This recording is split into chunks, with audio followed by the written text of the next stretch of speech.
Good evening, everyone. Today is January 23rd, 2023, 7 p.m. here in the City Council chambers at City Hall for the study session meeting of the City Council. We'll call the meeting to order and entertain a roll call. Carla? Goforth. Here. Bergen. Here I am. Reinkamp. Here. Kangas. Present. Myers. Yes. Rafi. Here. Schneider. Here. All accounted for. We'll move to item C, Pledge of Allegiance, please. I pledge allegiance to the flag of the United States of America and to the republic for which it stands, one nation, under God, indivisible, with liberty and justice for all. Thank you, everyone. Nice to see a relatively full house this evening. Welcome back to our guest councilman. It's great to be here again. All right, we'll give it one last go, right? Yes, sir. All right. Thanks for being here. Saturday. Well, yeah, you can come on Saturday. I'll be in Dallas, sorry. Oh, You got You don't room? sound sorry. You got room for another? I go first. All right. Item D is approval of the agenda. move approval of the agenda as presented. Second. Motion by Myers, second by Schneider. Council discussion, if any. Hearing none. All in favor, say aye. Aye. Opposed, the same sign. Motion carries. Section E is public comments for items not on the agenda. Please limit your comments to 5 minutes unless additional time is granted by the presiding officer. All remarks shall be addressed to the council as a whole and not to any individual member. Are there any public comments this evening from anyone? I don't see anybody racing to the front, so we'll move forward with Section F, the study session calendar. Section 1, or Item 1, is nonprofit presentations. We have 3 of them. First one is the Senior Center with Cindy Campbell.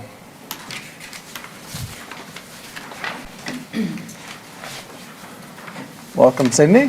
Thank you. Good evening. Thanks for the invitation. Absolutely. So I am Cindy Campbell. I'm president of the Waverly Senior Citizen, or the Waverly Senior Center. Our legal name is the Senior Citizens Group, Inc., Waverly.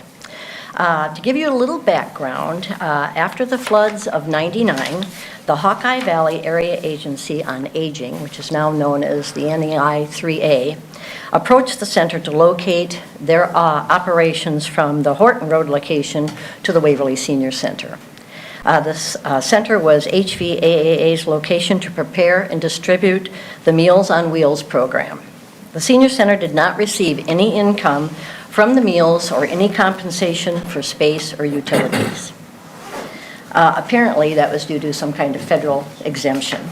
The center needed help generating money to pay utilities, maintenance, improvements, and programming costs.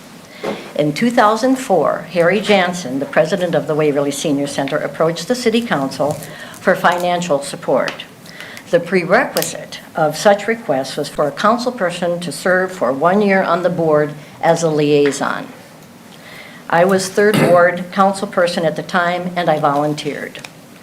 What I learned while I was on that board for that year was the board was genuine and dedicated to its purpose, but it was also an aging board and needed funds and energy to continue.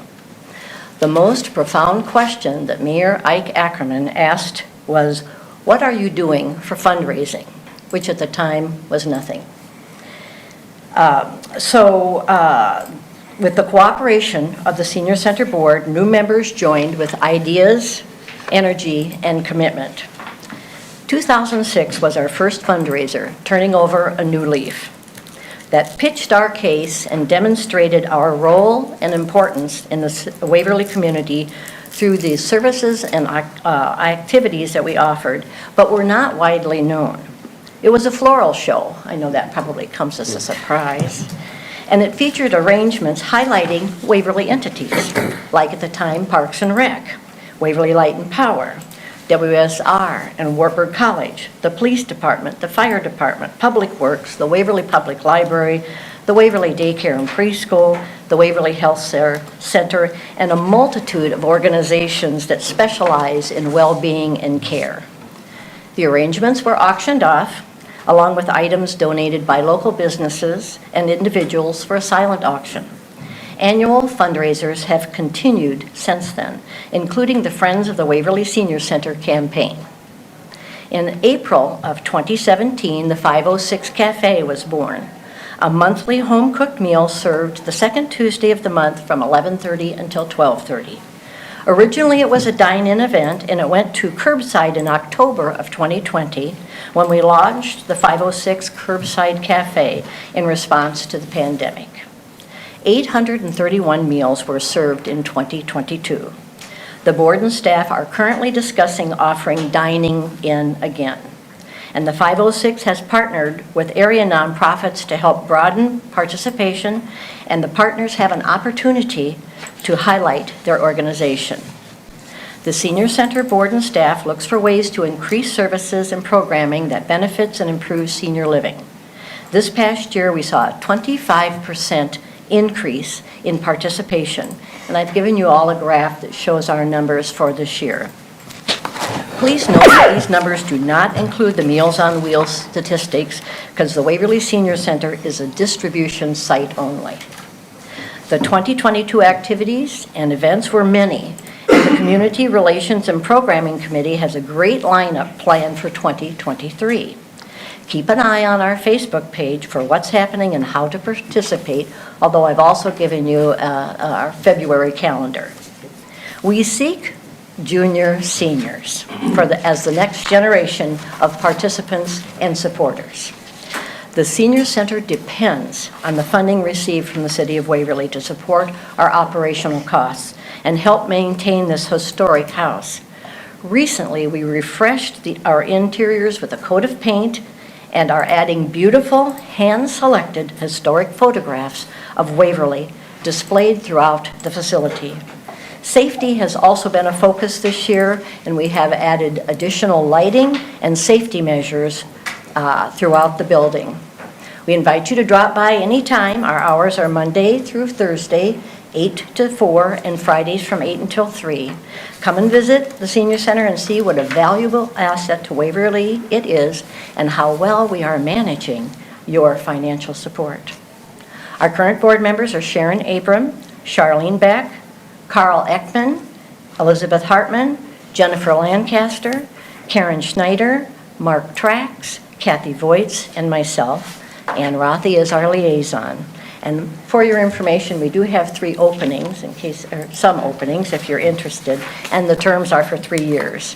Our current staff, which has broadened this last year, Jolyn Redies, Jane Wollenzine, Diane Wessendorf, Kathy Gunnerman, and Sandy Dietz. They specialize in preparing and serving great food and a welcoming hospitality to all who enter the Waverly Senior Center doors. I would entertain any questions you may have. Wow, that's pretty good. All right, well, I hope Sounds you good. will consider and keep us in mind when you're doing your budget. I know you have a lot on your plate. We certainly do, and I appreciate your dedication to putting together a report along with anybody else that I participated know, I in that. forgot to So- leave. What's that? I've been on all that board all those years, I forgot to leave. Thank you very It's all much. okay. Do you have anything in particular as liaison, Dr. Rothy, No, to add? they're a very dedicated, hardworking board, and they've been very creative, added new activities, new fundraisers, so I think it's a good investment. Okay. Thank you very much. Next up is the Northeast Iowa Community Action Corporation. Carly has joined us this evening.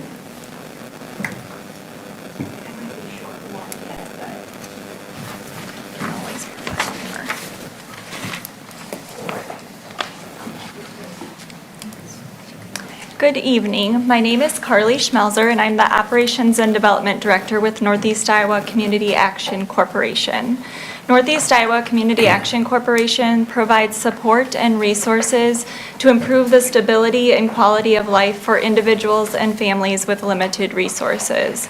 We serve 7 counties in Northeast Iowa, Bremer County being one of them. And our office in Bremer County is located here in Waverly at 117 West Bremer Avenue.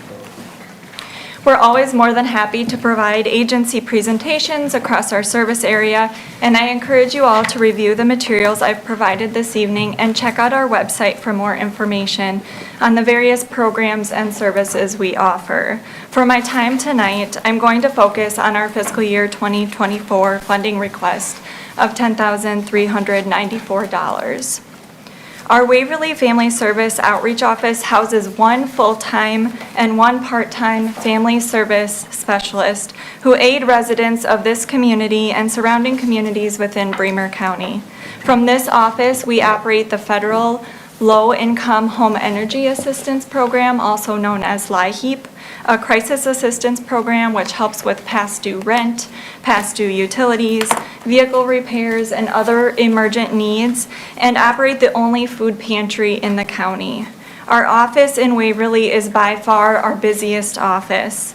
The data sheet you've received demonstrates the volume of assistance in both unduplicated households and dollars paid out to vendors in just one Community Service Block Grant, also known as CSBG, program year.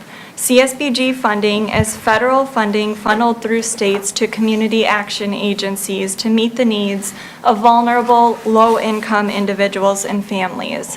With the most recent completed census, our CSBG funding is being cut and does not look good going forward for our service area.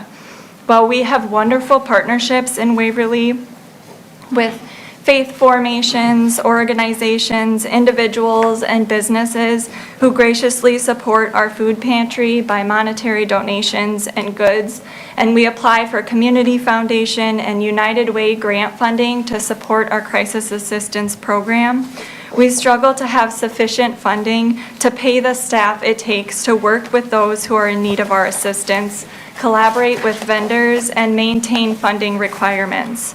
We are also housed in an office location that we have outgrown, with our pantry spilling into our office space where our family service specialists work to confidentially serve clients in adjoining spaces. But we have been met with dead ends at each attempt to locate adequate office space, due in part to funding limitations. If you look at the data sheet provided in your packet, I'd like to highlight the green box in the lower left-hand corner. All data is reflective of residents in Waverly. In the 2022 CSBG program year, we served 210 households, nearly 38,000 pounds of items from our food pantry. This is an increase of 49 households when compared to the 2021 program year. This is unduplicated data. So just imagine what that looks like if even 10 of those 49 households visited us monthly. With the additional households, over 8,000 more pounds of items were dispersed to Waverly residents in 2022 than in 2021. I could provide a similar comparison for many other types of direct assistance we offer, and where those 49 households are, there are likely another 20 who are one missed paycheck away from hardship. We're asking for your support so that we can serve them when they reach out to us with no other options. We recognize there may have been some previous concern about supporting private entities. In May of 2020, with a revision in 2021, Auditor Rob Sand issued a statement for advisory on public funds going to private nonprofits. In the document, he stated that there are acceptable routes for a public entity to contemplate a long-term public-private relationship. Furthering this statement by noting that a public entity could enter into an agreement for joint or cooperative action with the private entity under Chapter 28E of the Code of Iowa. With this guidance, NEICAC has since established 28E agreements with many cities and counties across our service area. Within the agreements, we outline that we will provide direct services in the form of identified programs that impact the health and well-being of city residents. We further elaborate to indicate what the funding will be used for, and that expenditures will be tracked and reported to the city at its request. Lastly, we are audited annually by an independent auditor, and our most recent audit confirmed that all our disbursements met the requirements of public purpose. With our services, food insecurity decreases, families maintain housing and utilities, utility companies and landlords receive payments that may otherwise never be seen, and so much more. We greatly appreciate your consideration for supporting our agency and welcome any questions you might have. Could I just get a clarification on your demographics Yep. page? These are just people within the city limits of Waverly? Yes, it is. Yep. And it is all unduplicated data. So just keeping in mind that any one of those individuals or households may have visited us on more than one occasion throughout the year. How did you come up with the amount of money that you're requesting? It's per capita based on the census data, so it's $1 per capita. Okay.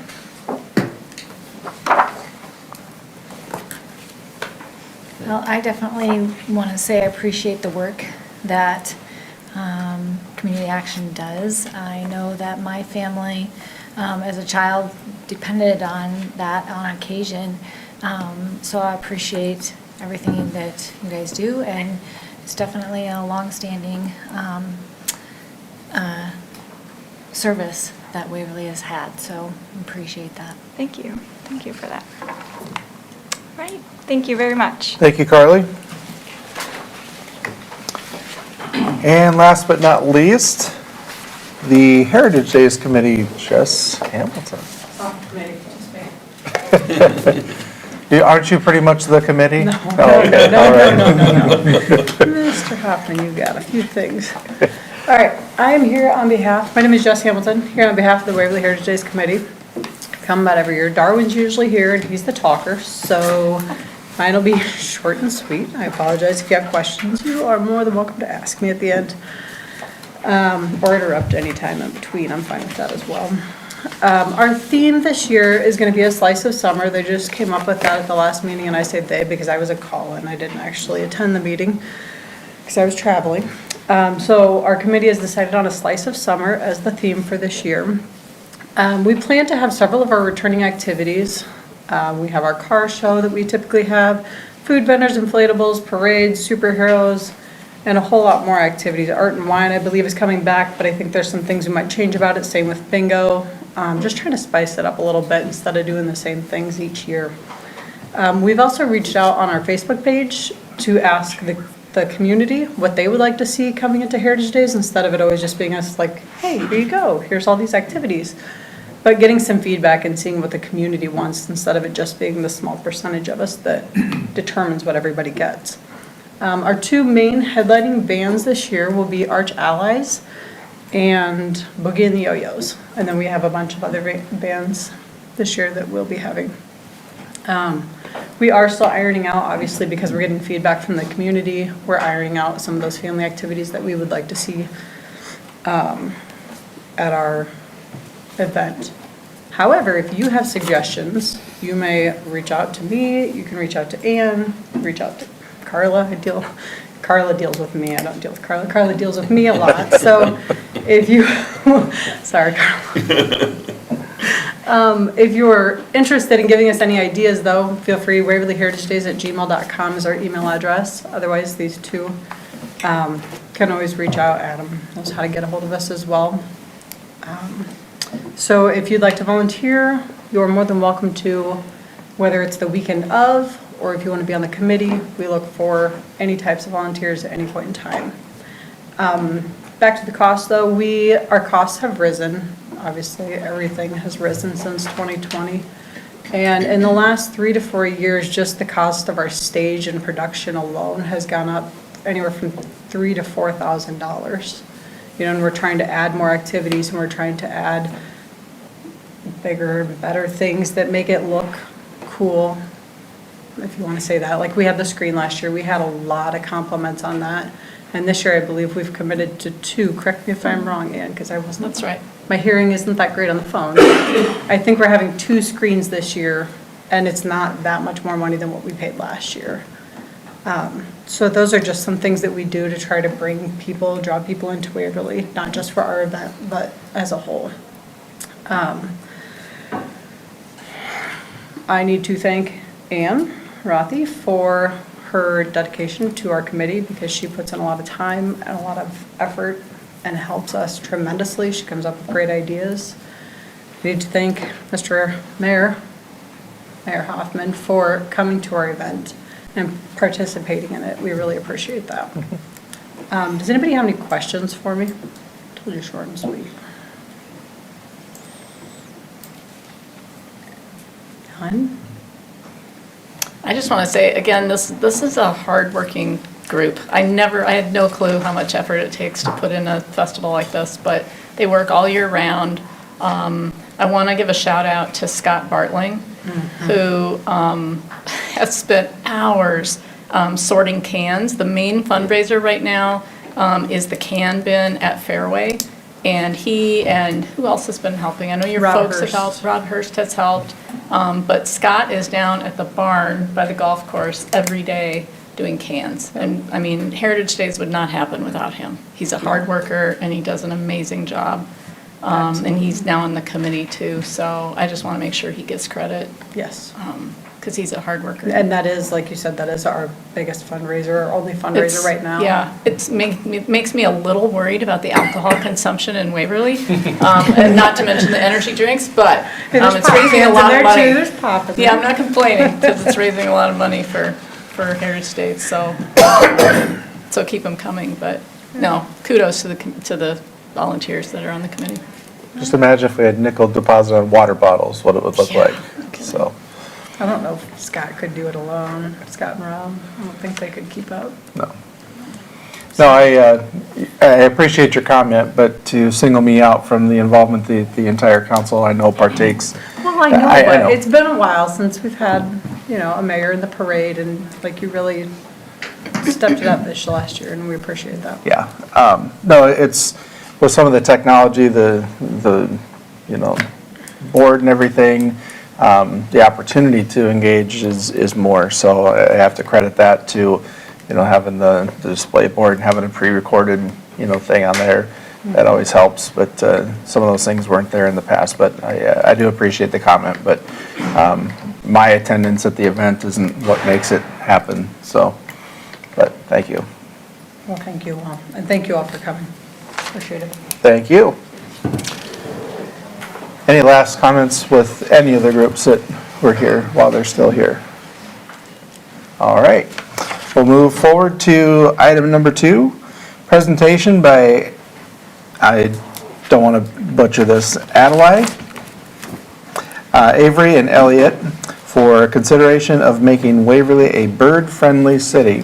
So as they approach, I'll share what I shared on K-Way this morning was, it wasn't that long ago, I made a comment to Garrett in his office about this very program after seeing that Cedar Falls was a bird-friendly community, and kind of jokingly, I said, how long will it be before we're entertaining this idea? And here we are. So, ladies, the floor is yours.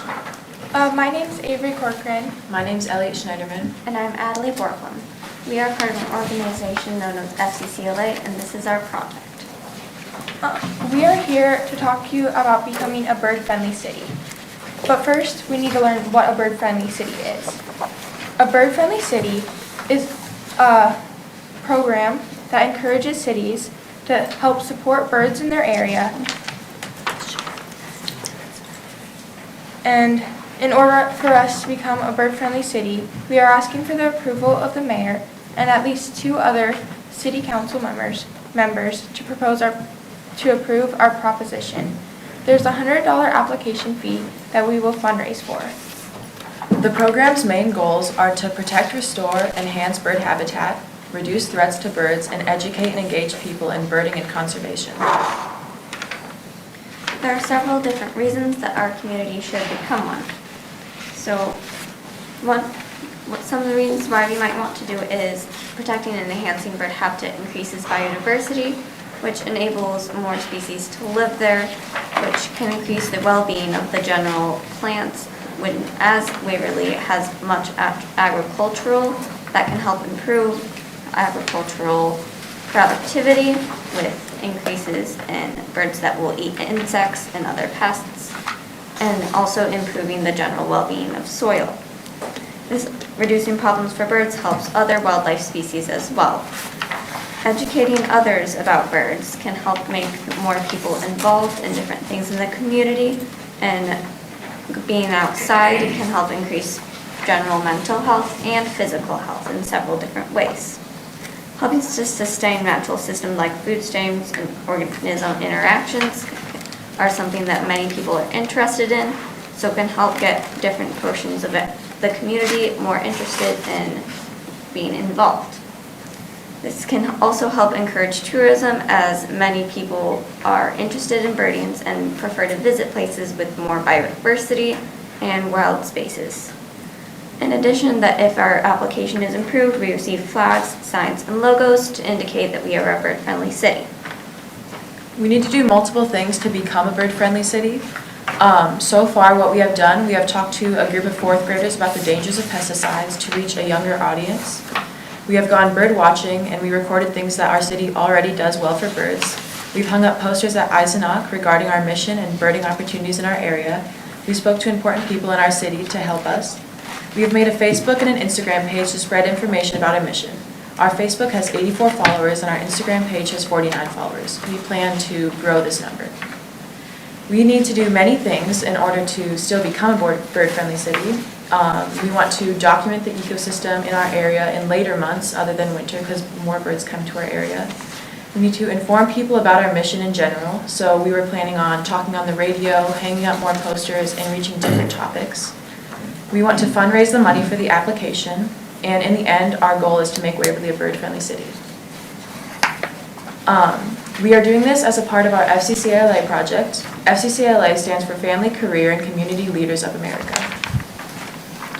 FCCLA helps students and teachers focus on a variety of concerns at the local, statewide, and national level. A large part of FCCLA are competitive events known as STAR events, where participants compete with projects that they've done in their community. This is our STAR event, and in the category of professional presentation, as it's mainly an education project. Now we'll transition more into the bird-friendly city thing. Many cities and counties around Iowa have become bird-friendly, and a list of these are Ames, Fayette, Denver, Madrid, Pleasant Hill, Waterloo, Cedar Falls, Papola, and Marion. Some counties that have become bird-friendly are Polk, Story, Winneshiek, Palo Alto, Bremer, Boone, Clay County, Clinton, and Hardin. For our fundraising, we need $100. We don't know exactly all the details about how we will fundraise yet, but we have some ideas regarding a bake sale and advertising with school events. We are thinking about working with other FCCLA members to bake treats, use the $100 that we need for our application, and then use the rest to pay for a little bit of the FCCLA expenses. We hope that at least 3 of you or more will approve of our proposition and enable us to be a bird-friendly city in order to better improve our city. Thank you for your consideration. Does anyone have any questions? Well, I want to thank you for coming. You emailed us, and I'm very impressed by your presentation. I'm interested, what did you learn that Waverly's already doing for birds, and what do we need to do better? We've noticed that already Waverly is a tree-friendly city, which is one of their application recommendations. We've also noticed that there are many wild spaces, there are a multitude of parks. Having the river that goes through Waverly also is fairly good, especially considering how much improvement the Cedar River has had over the years. Because in the past it was very polluted, and now it's not as bad. So one of the biggest parks that we have here is... This is your personal photographer, I think. Paparazzi's getting your photo. It's all right, we'll Come on make up. it candid, You're just fine. keep talking. One of the biggest parks in Waverly is Babcock Woods, which has many different tree systems. I think there's some cedars, there's several different broadleafs, there's a bit of prairie area, which helps support many different species. I know there's a bird blind in Babcock Woods too. There is. Certainly is. What do we need to do better? Yeah. Are there things we need to Some of the improve? things we might improve is that with Waverly being in the center of a lot of agricultural things, there's sometimes some pesticide problems which can injure bird numbers and several other things. So what we're trying to do, such as with communicating this to fourth graders, is just be aware that pesticides can be a problem, and having some ways that people in smaller gardens that don't need the stronger pesticides can use as an alternative that aren't as harmful. I noticed Waverly has a lot of free roaming cats. You're driving around in our neighborhood, there are a number of them, and you get to know them because they're always around. They don't seem to belong to anyone. And I was shocked when I saw an article at one time about how many birds free-roaming cats kill every year. It's amazing. Of course, they are, they're natural hunters. That's what they do. They hunt birds. But, maybe one of the things that we can consider is trying to figure out a program to get people to keep their cats indoors. And if these cats aren't indoors, maybe they need to be trapped and taken to a shelter or somewhere so we don't have the free-roaming cat problem that would make it more difficult for us to keep our bird population going. Yes. That's a solution that several other cities, as we've done research on some other cities' ideas and what they have enforced in order to do this, and regulating free-roaming cat things definitely help them. We will also look more into that with our invasive species thing. So we focused mainly recently on pesticides, but after this we're looking at invasive species, whether that's plants or animals, and we'll focus more on that then. I commend you for coming up and presenting and going through the channels and, learning the method of how you get to this point. And I just want to, reemphasize, tonight's a study session just to get to know the program and that. And so hopefully, at your request, we'll get some council members that want to take this forward or re-engaging some more conversation down the road. So it's not a no, it's not a yes. It's, thank you for the presentation at this time. Very, very informative. So if I could just ask, do you need the council to sponsor a resolution proclaiming it? And do you have wording from the organization that is suggested for that resolution? Well, yes. The The application. papers that were passed out is essentially a copy of the application Yeah. recommendations and needs in order to apply. And what is required for the application to be turned in is a signature and approval of the mayor or another council member, including at least 2 other adults that would support this and approve. So I think the way that I interpret it is we're actually the applicant, you're there to execute the application Gotcha. process. Is that, okay. Okay. Okay. My only concern is that for the requirements, it says it's got to have 3 of category 3, and they only have 2 things listed. I saw that. I saw I'm that. not sure how you do 3 things when there's only 2 We're pretty possible. sure that you do 2 of their recommendations, and then you have one that you're coming up with You your come own. up with your Of the other. own That way education you program. have Okay. Different education. And you're already doing this? Okay. I already started with the 5th graders, so. Okay. Well, I'd be happy to reach out to you after tonight's meeting. I'll email you. And if there's somebody else, I guess, that wants to offer that volunteer to work with Dr. Rafi and Brian, or something. these 3, and they can, I seem to recall a couple of years ago, we got an email from someone who was talking about, what can we do to become a bird-friendly city? And I made a comment at the city council that we needed people from the community to step up and take the lead on it, and then it would happen. So I'm very pleased to see people stepping up and making it happen, so. yeah, I can tell you now, if we have, it goes through a resolution to move forward, I'm not going to stand in the way of signing whatever documentation, so. Okay. Brian and I can work on it. Good deal. Thank you, ladies. Thank you. Thank you to your support group as well for being here.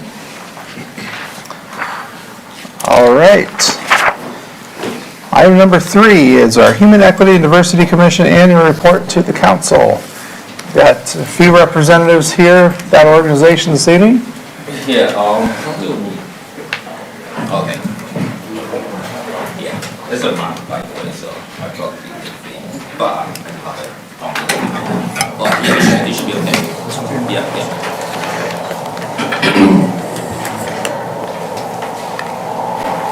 So urban chickens could be on that discussion. Not sure if that's what they mean By birds. by bird friendly. Have to look at that controlled Still goose is a good hunting name thing for too then. What's that? Good name for a rock. Urban chickens. Urban chickens. I was wanted to have a metal group called Plate Tectonics.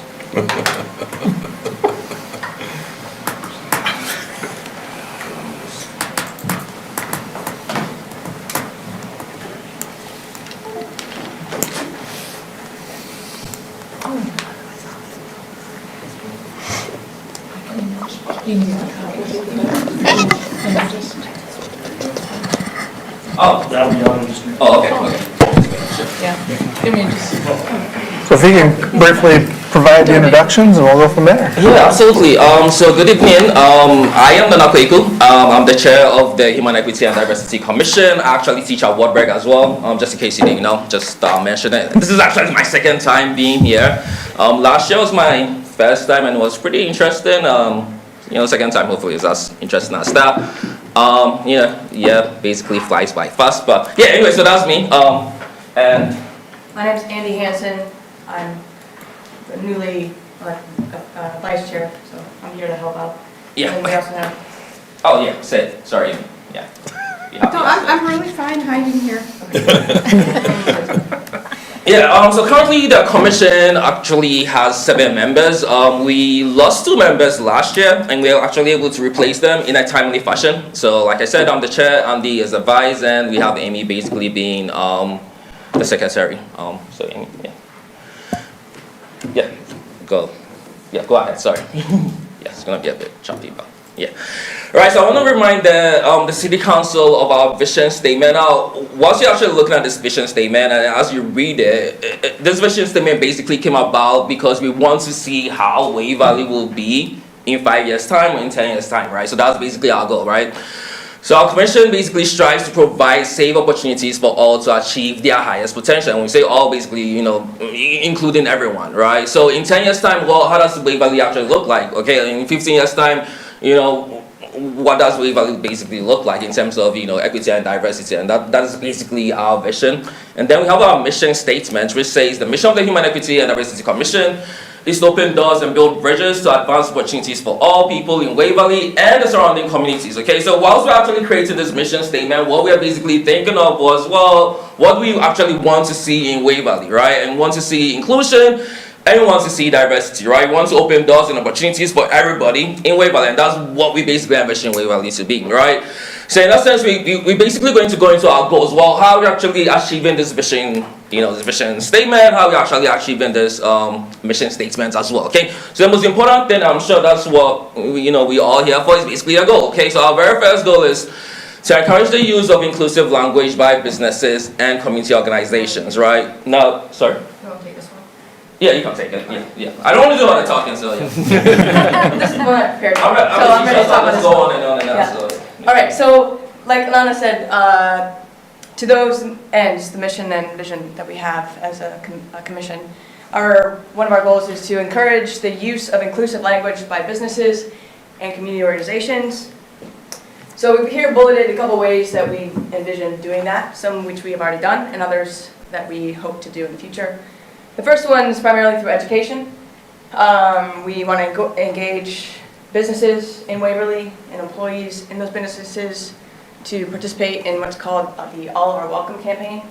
And what that looks like is for businesses to sign up and either attend what we have yet to decide, whether it's going to be a virtual training or an in-person training opportunity around issues about equity and diversity. And once businesses go through with this training, then they will receive a decal that can go on their window of the business. So anyone that goes into that business knows that the employees at this business have been through this training, and so therefore, hopefully, will be a little bit more aware of what equity and diversity issues might come up with diverse patrons. Another way is through guest speakers and partnerships. So we've partnered with the Chamber of Commerce and Waverly Welcome Home. And we've done things with the police department through just dialogue and partnerships. And we'll talk more about this later, but the welcome bags and the concert at Coleman included some events that to the end of those partnerships. So. Yeah, and I'm back. Okay, I'm back again. So I'm taking the podium, right? Yeah. So goal number 2, basically, as you're looking at these goals, right? I want you to sort of look at them as a juxtaposition in the sense that we basically mentioned the goal, and mention what we actually doing or what we've actually done in relation to that goal, right? So that's how you should basically look at these in mind. So looking at goal number 2, develop awareness of community-based resources for health and wellness. Okay, so we basically want to have sort of this one-stop shop for resources for people in need. Okay, so basically everybody feels, included, right? So we actually have our website, which has been up and running for 2 years now. We actually plan on creating brochures as well, where the brochures will basically have QR codes where people can actually scan them, and just in case they're looking for certain resources, they can easily find them, which is more modern because that's what most people actually do today, scan QR codes. Okay, right? And then we also plan on creating business cards where we'll have these QR codes on there, so you can always scan them, and just in case you need help, you can easily sort of find the help you actually need. Also plan on creating t-shirts where we actually wear to events. We've been organizing some events. We've actually been to some events as well. So plan on actually creating t-shirts where we wear these t-shirts to the events, basically just to create awareness that we are actually here in Waverly, and then we can actually help people out. Yeah, and also, the next goal has to do with creating programming opportunities for at-risk youth through working with community organizations. Now, how we actually sort of, in a way, trying to meet this goal is we did talk to Jim Halls from the MSA group. Don't really know how far the whole MSA, the Memorial Park project is basically going right now, but we did share suggestions, including accessibility, so wheelchair accessibility, signage for visibly impaired people. Again, in terms of the path that is being constructed, in terms of the project that is basically going on, how inclusive is that? And we basically shared our ideas, and it's something we really, really care about, right? And then we've also been talking as a commission that maybe Waverly actually needs a community center, right, to actually get people together. A place where people can actually come together and share different cultures or share different ideas and whatnot. Yeah, sorry. I'd love it to, there. Am I taking this one too? Okay, just making sure. Okay, right, and then we have this last goal, okay, so to strengthen partnerships with minority and marginalized groups in rural communities and empower them to grow their community from within and share experiences with surrounding communities. Now, with this, we've done a lot of things, and we're actually proud to say this. I feel really, I'm swelling up right now. I feel really euphoric just talking about these things, okay? So we've done the personal outreach to community members. That's something we've tried to do, and that's something we've actually also done.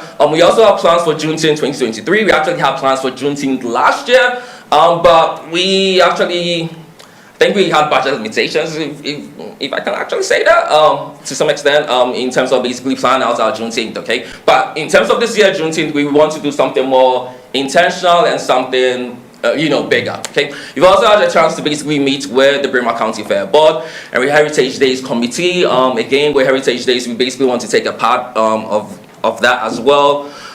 We also had a welcome event for Wartburg College international students, where we basically gave them welcome packages. Being an international faculty myself, talking to international students, it really meant a lot to them to basically see those welcome packets.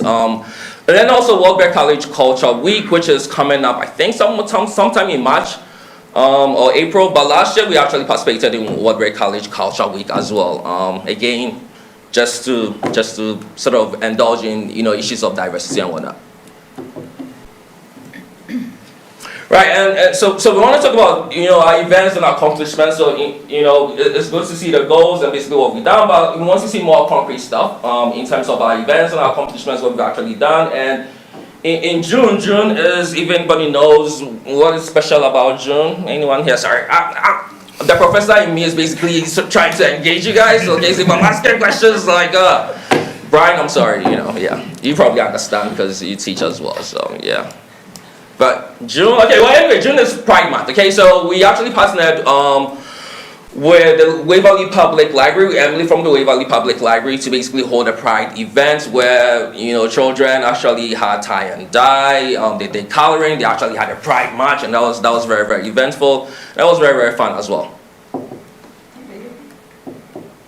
Oh yeah, and there's a video from Emily. The library has enjoyed all of our partnering with the Human Equity and Diversity Commission so far, and we have plans in the works. I don't know if you guys can actually hear it. The library has enjoyed all of our partnering with the Human Equity and Diversity Commission so far, and we have plans in the works for the year ahead. Last summer, we collaborated on a Pride-themed event in June, and that event did lead to some patrons that I had never seen come into the library building, and they familiarized themselves with some of our resources, and that helped establish the library as a safe place for all, which is a huge part of the library's mission and values. And so I think this commission and the library have a lot of core values that intersect. So I'm excited to see where our continued collaboration and partnership with the Human Equity and Diversity Commission goes. I can see us working together a lot in the future. Yeah, and in light of the, we actually plan on working with the library in terms of having the book study coming up sometime this year as well. So that's one partnership we're actually looking forward to. Yeah. All right, and speaking of education and partnerships, we ended up in the fall partnering up with AAUW, the American Association of University Women, approached us also because they had an idea, they wanted to partner with us. So their idea was to take 1619 Project, which I would assume many people in here know what that's about, but just a brief, it's a piece in the Times written by Nicole Jones. And what was it? Nicole Hannah. Nicole Hannah Jones, thank you. Yep, I knew there was one in there. So it created a lot of publicity, the history from a new perspective. So the AAUW approached us and said, hey, do you want to do a community read about this because of the controversy? And because of our goal being education and dialogue about diversity and equity issues, we decided to partner with them. And what that looked like was a 6-week curriculum that we got from, I think it was the New York Times that kind of published it, which the AAUW knew another town in Iowa had already done it, and it was pretty successful, so they said, let's just use what curriculum is out there. So we took a look at that and talked about whether this would be a good idea to pursue it in our community. We did a lot of advertising, a lot of planning, a lot of consideration around the fact that it is controversial, but the whole point of it was to just educate ourselves and any community member that was interested in understanding why the controversy or what it was that made this so popular, in addition to just learning a new perspective on our history. And I'll let Ann Henninger and Kim Folker kind of give a brief background, because they were on the steering committee from the AAUW, so hopefully you can hear this too. Oops, that was not.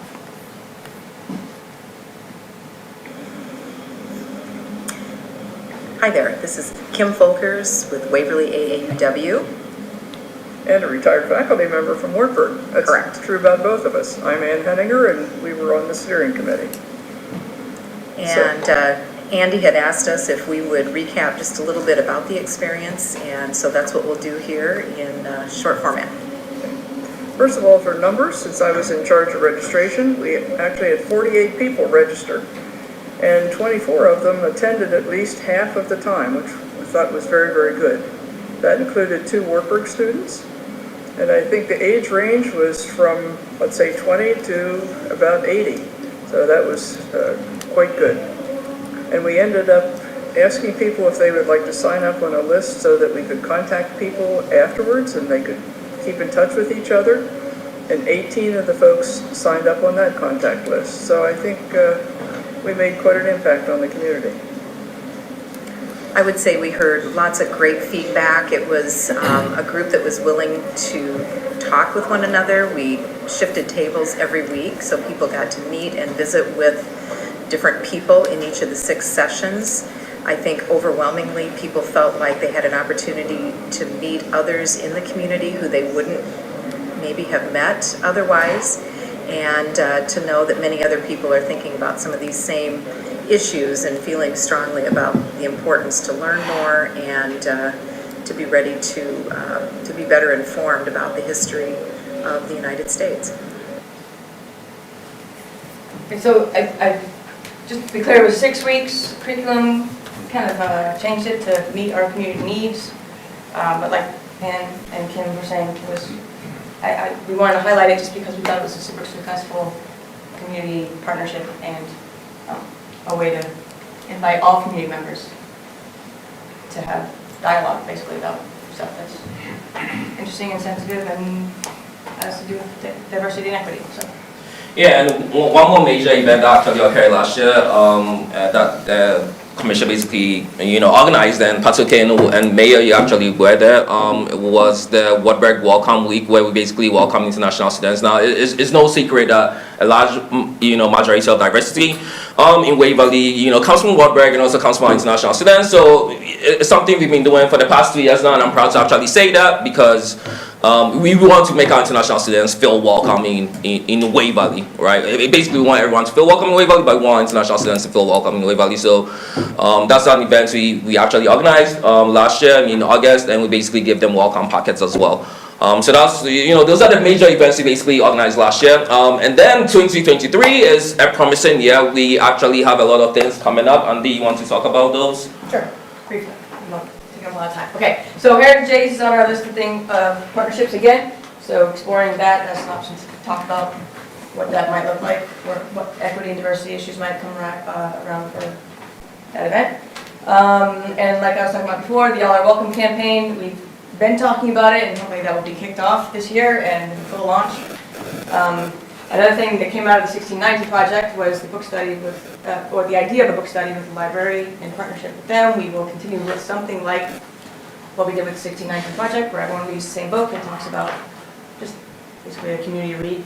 Juneteenth, like Nana said earlier, we were hoping that this year we might look a little bigger than what we did last year, and we're in discussion about what that could look like. And then finally, we have another idea of a scavenger hunt, which would give people an opportunity to participate in understanding the history of our community. And again, we're talking about what that could look like.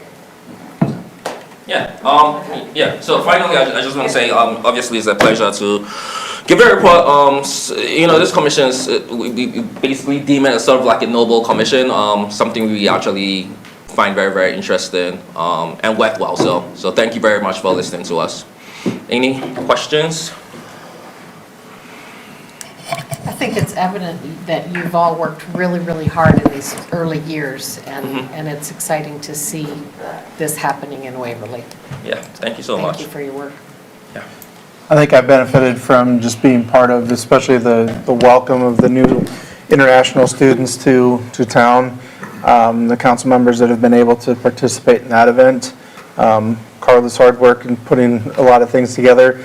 The businesses and entities that also participated in that with the welcome bags that are put together. Getting not only the international students, but the, American students, engaged in the community outside of the boundaries of campus is a goal of mine, to see more of the students out and about and intermingling, that all students, regardless of what background they have, should feel safe and secure in our community to, visit a restaurant, go shopping for groceries, do whatever they want to do in our community, just like I can or any of us can. So that's what I envision when we look at some of the programming opportunities that we have. So, yeah. Anything else? Thank you for your presentation. Thank you very much. It's great. Thank you. Item number 4 is discussion of MSA drafts for the Waverly Comprehensive Plan, Park and Open Space Plan, Bike and Pedestrian Trail Plan, and Memorial Park Master Plan.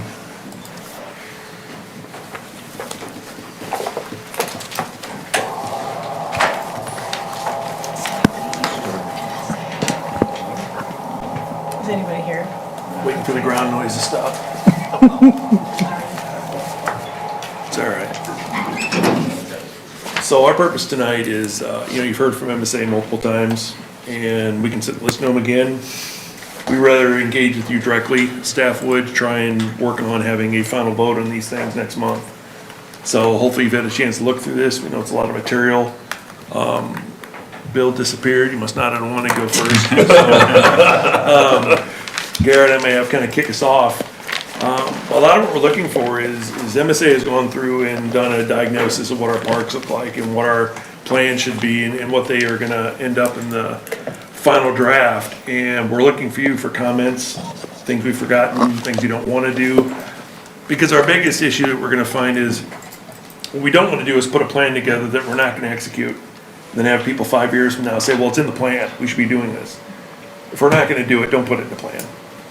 And it's that kind of a item that we're kind of looking for when you start going through the bike ped trail plan or the park plan or those kind of things. And so I know a number of you have participated in some of the meetings they've had.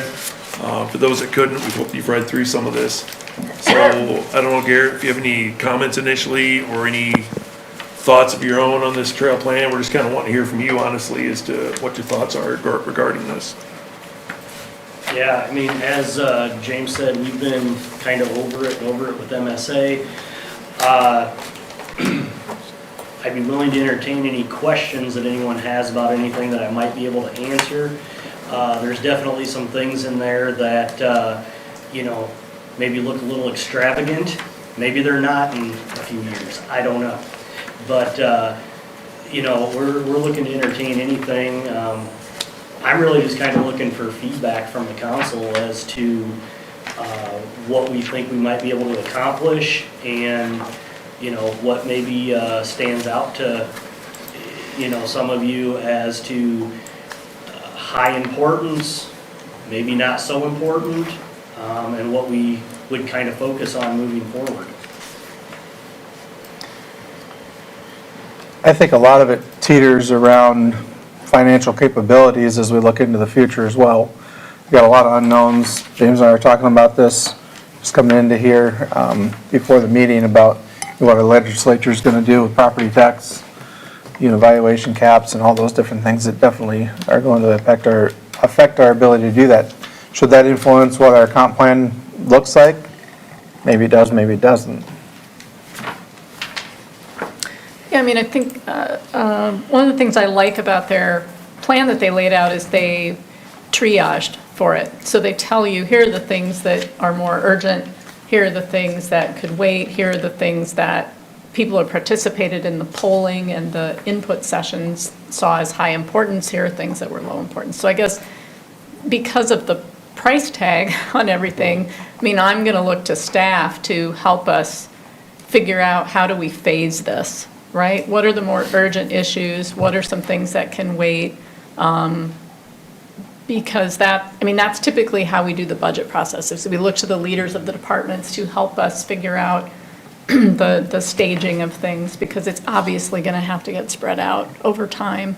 I think in feedback that I've gotten from the public and then from us just talking, the pool obviously is at the top of the list or close to it. It's being held together, you know, with duct tape and, you know, chewing gum practically. Memorial Park, the bridges for the bike trail and the Nestle Bridge, the golf course, have the practice center for that. So I think when I think about it, I just think about it having to be phased and have to figure out what needs to be done first, what can wait, et cetera. Those are just some preliminary thoughts that I have about it. Okay.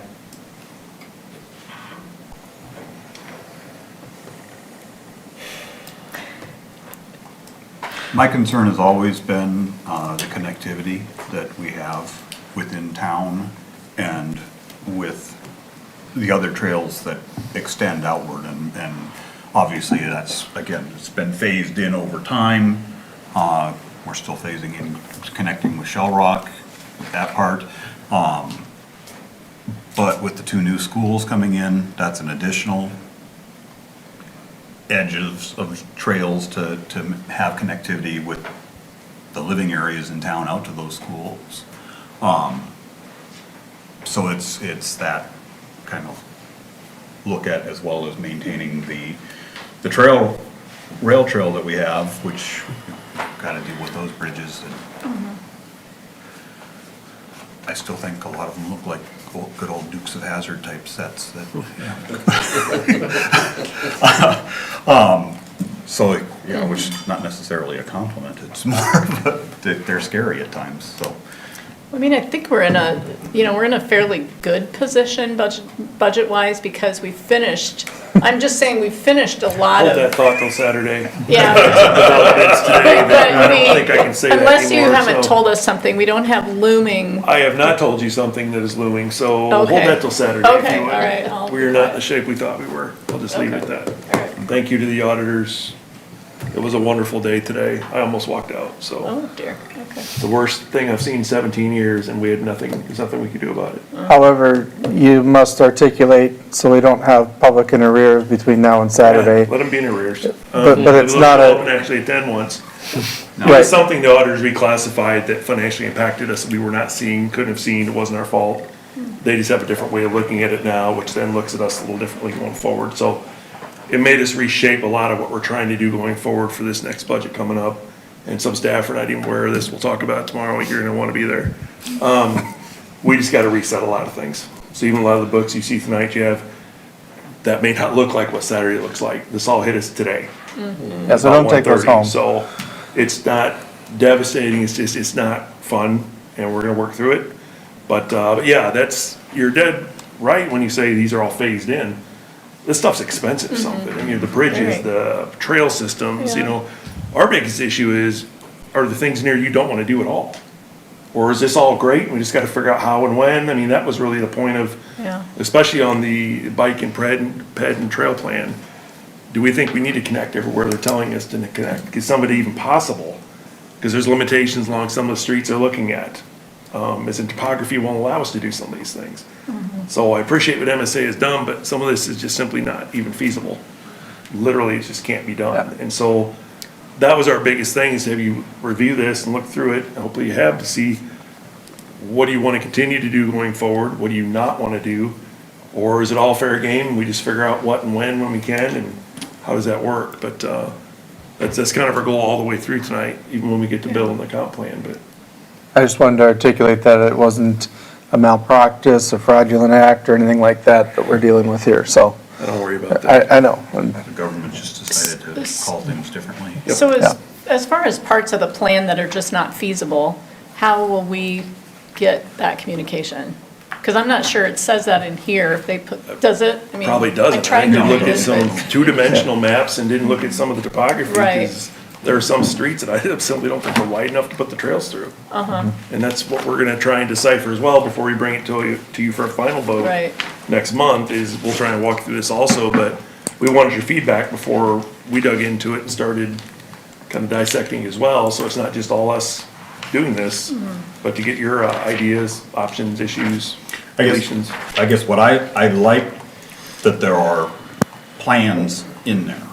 Now, I don't necessarily know the topography of all the Sure. ones that could or couldn't do, but I like that they're there, that we would then be able to prioritize, as we talk about phasing, what are the first bits of connection we wanna do, and what are the next bits of connection we wanna do, and so on and so forth. And it's, for me, it's kind of like, I know there's been discussion about connecting us and Cedar Falls. And I'm still trying to figure out, they're talking about possibly putting a bike trail along the avenue, which seems nuts. But I know I wouldn't want to be riding a bike next to a highway like that. But Highway 3 going to Shell Rock is enough of a worrisome thought there. But so those are all things that have to be taken into consideration. But certainly, if there are parts that just don't make sense because we don't have the room, and I would think like Cedar Lane would be one that would just not have, we don't have as much space there, so we have to adapt as best we can with some of those things. Well, and one thing that I remember, I'm on the Leisure Services Commission, and there were certain things where we said, we don't think we're going to spend the money to do this. For example, the Adams Parkway Bridge. It would be nice to have a bike lane along that, make that more, but as long as that bridge is there, it's not something we're likely to add on to. But someday when that bridge gets replaced, it's something that should be in consideration. So there's probably certain things on here that are kind of like, I don't think we're gonna talk about spending the money on them, but when the time comes to discuss certain projects, we wanna make sure we haven't forgotten this aspect. So there are certain things we're putting in the plan, not in the sense that we need to get to this, as much as when we do get to this, don't forget this part of the project. Can you clarify for us a little bit? You said next month when we vote on this. What will we be voting on? Are we voting to accept what MSA has presented, or are we voting to say, we're going to do everything in this plan, or something in between there? You're going to accept the plan as it is, and it'll be, basically be a completed project to have created the plan. As far as executing anything within it, the staff will do, and as, you know, Ann's dictated, I mean, it'll be done year to year as we can, depending on how you want to move forward with what we can move forward. So no, the vote we want next month is to finalize this, pay MSA, release them from the project. Our plan is completed and finished for all the ones that are listed, comp, Memorial Park, everything. So that's what the vote would be sometime next month, is to finish the planning itself. And then going forward, do you foresee that execution of the plan in bits and pieces, as it's determined and budgeted for, will happen primarily within the departments that have given input to that plan? Or do you think there will be a community group like there was with the softball, the baseball fields? Or do you have an idea of what that might look like? I have no idea what that's gonna look like. I think there'll be a little bit of everything. We'll bring forward things that we think we can do that make sense, you know, the more bang for your buck, things we can afford. You're gonna have community groups that are gonna wanna shove something through because they have to have it right now. It may not work. It may not be affordable. It may not be something we can do without three things in front of it happening.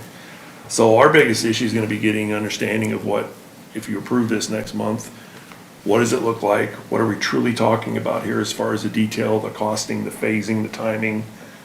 This is certainly not the only thing we have on our agenda or our plate for the next 5, 10, 15 years.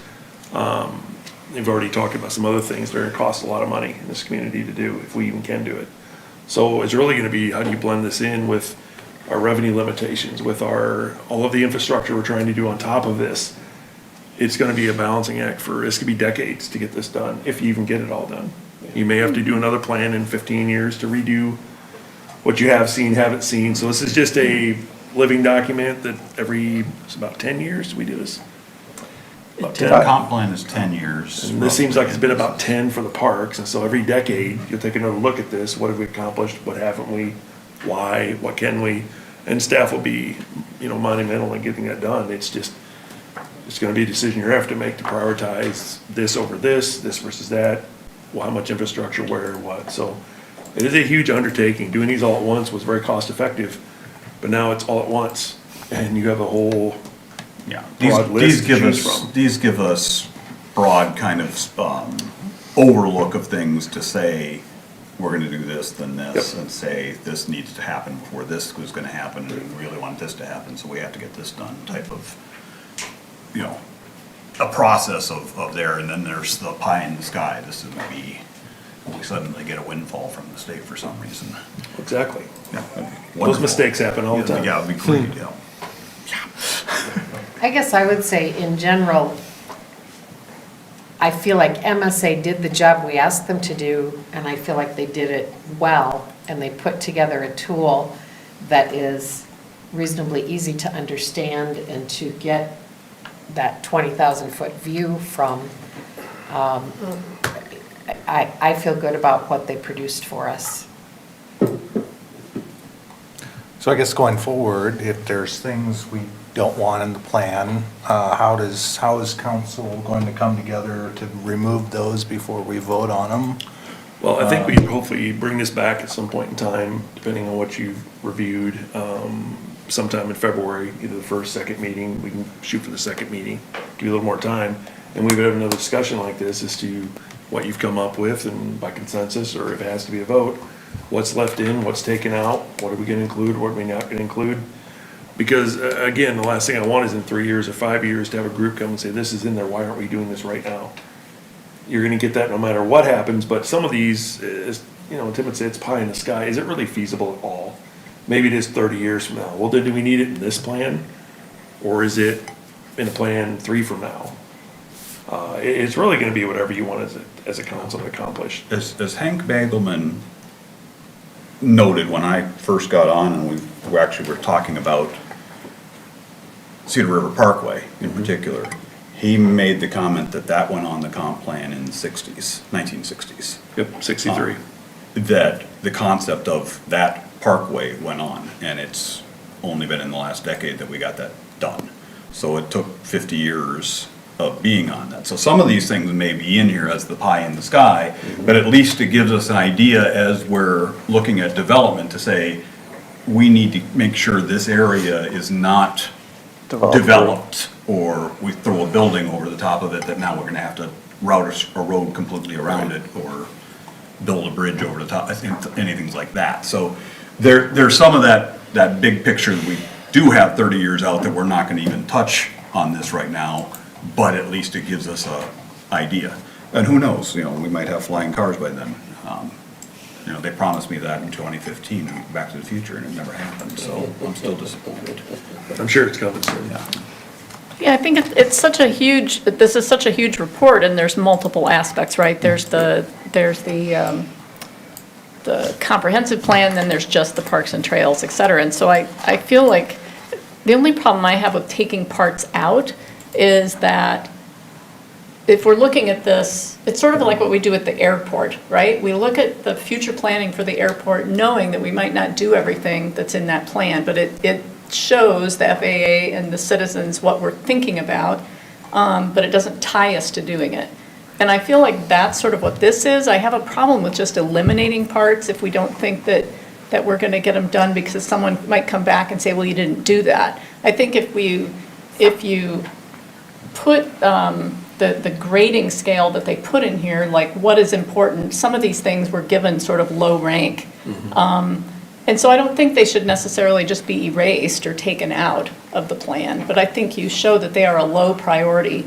But if we did get some unexpected windfall, maybe you could do that. And so I feel like we need some guidance from staff about what do you want us to do with this? Do you want us to go through and us personally sort of rank the things that we think are the most important? And how do we know? They gave us estimates of costs of things, but every year, from year to year of the budget, that's different. We don't know what we're going to have to, because we don't know what other projects are happening. Right. And so I feel like in order for us to be efficient over the next month and give you the information at voting meetings that you want from us, I feel like we need a little bit of guidance about what you want us to do with this massive amount of information. There's a lot of information in here. Some of it is you know, general stuff about why does a community need parks, right? Right. And then there's more detailed things and maps. And so I feel like we need a little bit of guidance about how to trim this down. Well, my point was not to advocate that you remove things, but if you wanted to, this is the time you would have to do it. Right. That's all I was getting at. If you want to leave it as it sits and truly have it for 10, 20, 30, 40 years, outstanding.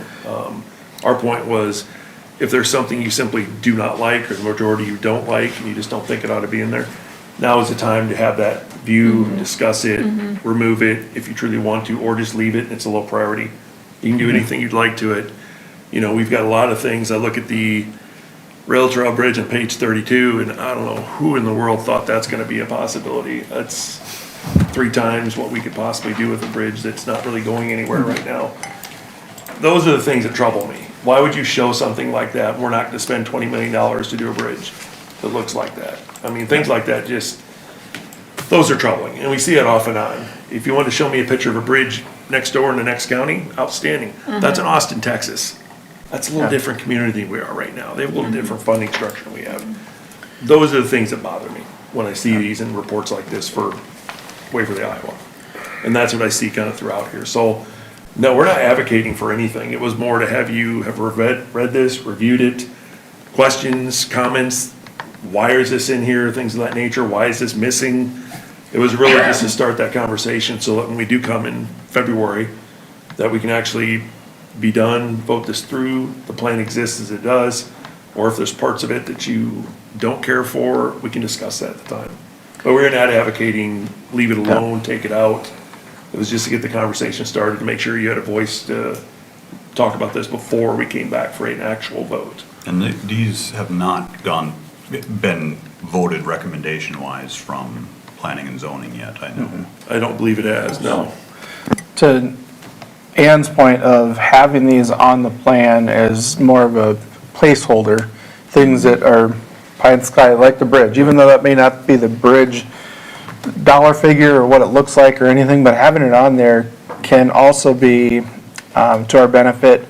Let's say it's on this plan, and 10 years from now, it's put on the next plan, and 7 years into that plan, there's a funding stream for a grant or a DOT program or something like that that says, hey, we're looking for projects to co-fund or whatever, and say, hey, this has been on our planning agenda for the last 17 years.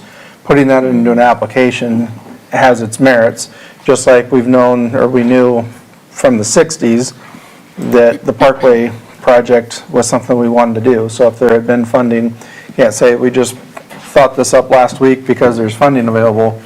This has been on our to-do list or want list, and that can be encouraging to the awardees of those applications to say, this is a worthy, it's been on their radar for 17 years, they just haven't been able to find the funding source to get it done. So even if it's leaving something on or putting something on as a placeholder that may be above our budgetary constraints, it might be a good idea. Or it's something like Cedar River Parkway where we don't get the funding and we just decide to bite the bullet and do it. Exactly, but at least it's out there to say, we've got the proof through a voted on document, public document, that this was our formal plan to consider this, so.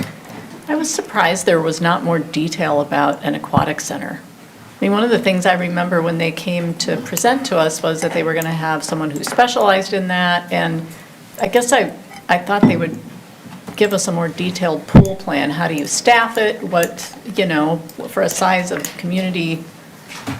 I was a little disappointed that we didn't get more detail, I guess. We thought that too. We were promised it would be right size for the community, it would be financially looked at, or revenue, and I don't think any of that was done. So I don't know, Garrett, if you have comments on that, but that's Right. the same thing we're thinking. And they tried a few times, but each time it seemed like it was always too many guards and not the type of design that we were looking for. What kind of ended up, and I don't have the page right in front of me now, but it is on one of the, it's towards the end of the Is it in the Park and Open Memorial Space Park? Master Plan here. The Memorial Park plan?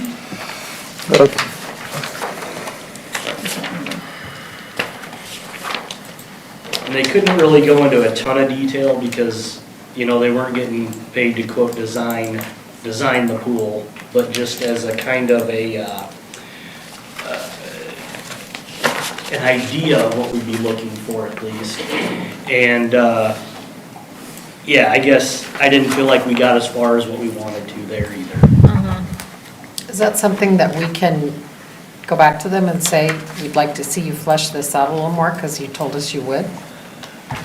Or was it, they showed us several options and we didn't like any, so then we're out of luck? I think we're kind of at the end of that with them until we decide to move forward with the pool and then actually have it engineered and designed. So I think you're right. They showed us a lot of options we didn't like and kept showing us similar options after we told them we didn't like it. Wanted something different, we never got that option. And so that was our frustration on our end. We had ideas, something that was simple, efficient, we've seen it in other places, and we never could get them to draw it. Here's a photo, please do this. Nope, didn't do it. So it was frustrating at times. We didn't get the participation we wanted, when it came to the ideas that we had, show something different. There were so many broken out pieces of it with all this concrete that would take a dozen guards when we have 6 at a time, and we couldn't get that through them, that this is not feasible. Show me something with 6 or 8 guards total, and I don't know if we ever did get that. Maybe the last version, sort of. So, I think for a fee, they'll do it again, but I don't want to do it again. Honestly, I'd rather go to another firm that's going to design it, get the renderings, and actually make this work. So if nothing else, you have a footprint where it will go, which is kind of the ultimate vision of what the park will be, but not the detail that you're going to want eventually when this has to go to a referendum or to get this looked at and funded. And it's a significant chunk of money, so we'll have to work through that possibility, but it's gonna be a little while before we can do that. But that's true of just about everything in these plans. Correct. You know, this is really an aspirational document. It's a great word for it. I did not see anything in here, frankly, that I did not think was appropriate or was something that we would not want to do. There are a lot of things in here that I felt were extremely low priority, though. Were not things that I would have, let's do this in the next couple of years. There are things that, well, let's keep this in mind, maybe this is something we can do, if we get the funding, we get a lot of groundswell that people want this. So I don't have a problem with what's in here. I think that probably, and I understand what you're saying, I really do, that, you know, if we have these projects that we know we're not going to do, why do we even have them in the plan?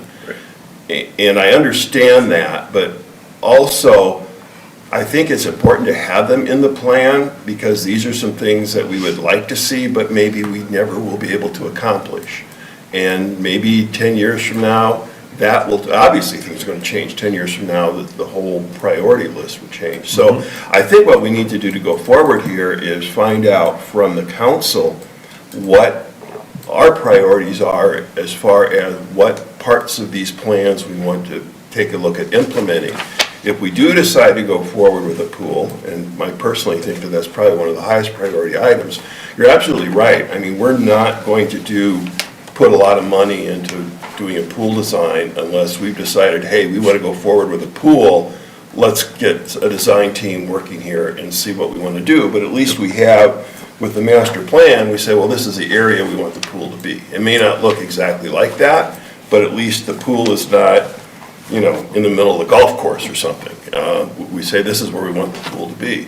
So, you know, I think this is a helpful document. Like all plans are only as good as you make them. And I think it's a good planning document, but it's certainly not a blueprint, a contract, if you will, that says this is exactly what we're going to do and how we're going to do it. No. So, yeah, I didn't see anything in here necessarily that I would pull. But like I said, there are a lot of things in there that I think would be a pretty low priority. And I'm not sure my priorities match the priorities of the other 6 council members. They probably don't. They usually don't. So I don't know how we have that discussion about priorities, but before we go forward on any of this stuff, that's probably one of the first things we need to do. Well, I think we can two-phase this in. I think you could look at the February 6th meeting, having a discussion of your priorities. And then we hammer that out, then on the 20th, we could bring it back for an actual vote to finalize this based on what that conversation yields. So I think you have us on the next few times. It's important stuff we're looking at. This is an older version. There are multiple versions, multiple plans. This is from December. Because I think the main one you're looking at, so if you look at page 80 of the 93, on the Waverly Park Plan, January 2023, it shows the Memorial Park layout. That's the closest to the pool that we can find. It's very small, we're not gonna get many kids in there at this point, but it's gonna get better, I promise. But that is close to what we were looking for. And that's kind of what we were after was, as you said, just a two-dimensional, what does this look like? Where does it go, so to speak? And then we move forward from this, but yeah, if council's willing, review these. I know we still gotta walk through comp plan, Bill takes through in a minute, but view the park plan, the bike ped and trail plan, look at your priorities. Let's have another discussion on the 6th as to what that looks like for all of you. You're in, you're out, and then the 20th, we can bring it back once we hear that and actually vote and solidify this so we're done. If Has that works. Leisure Services Commission looked at this? I believe they have, but. And are they gonna give us some recommendations too? Leisure Services has looked at it, they actually voted to recommend this in December.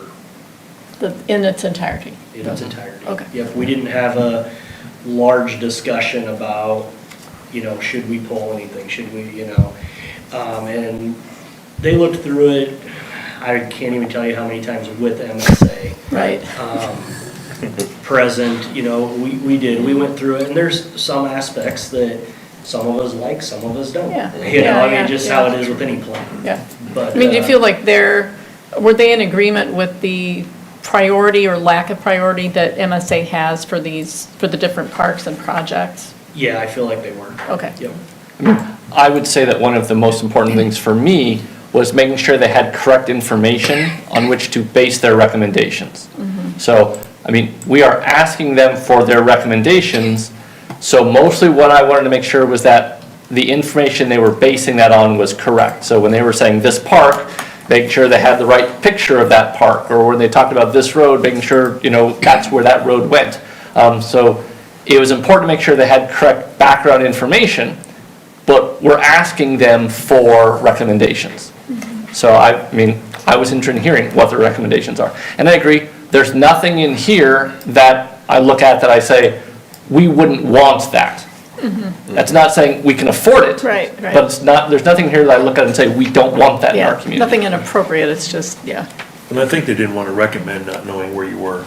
I mean, who are they to tell you in your community what you should and shouldn't do? Or this is somewhat their recommendation. Just not Yeah. prioritized as really for you to do. So I assume that's kind of Right. why it was left as it Okay. was.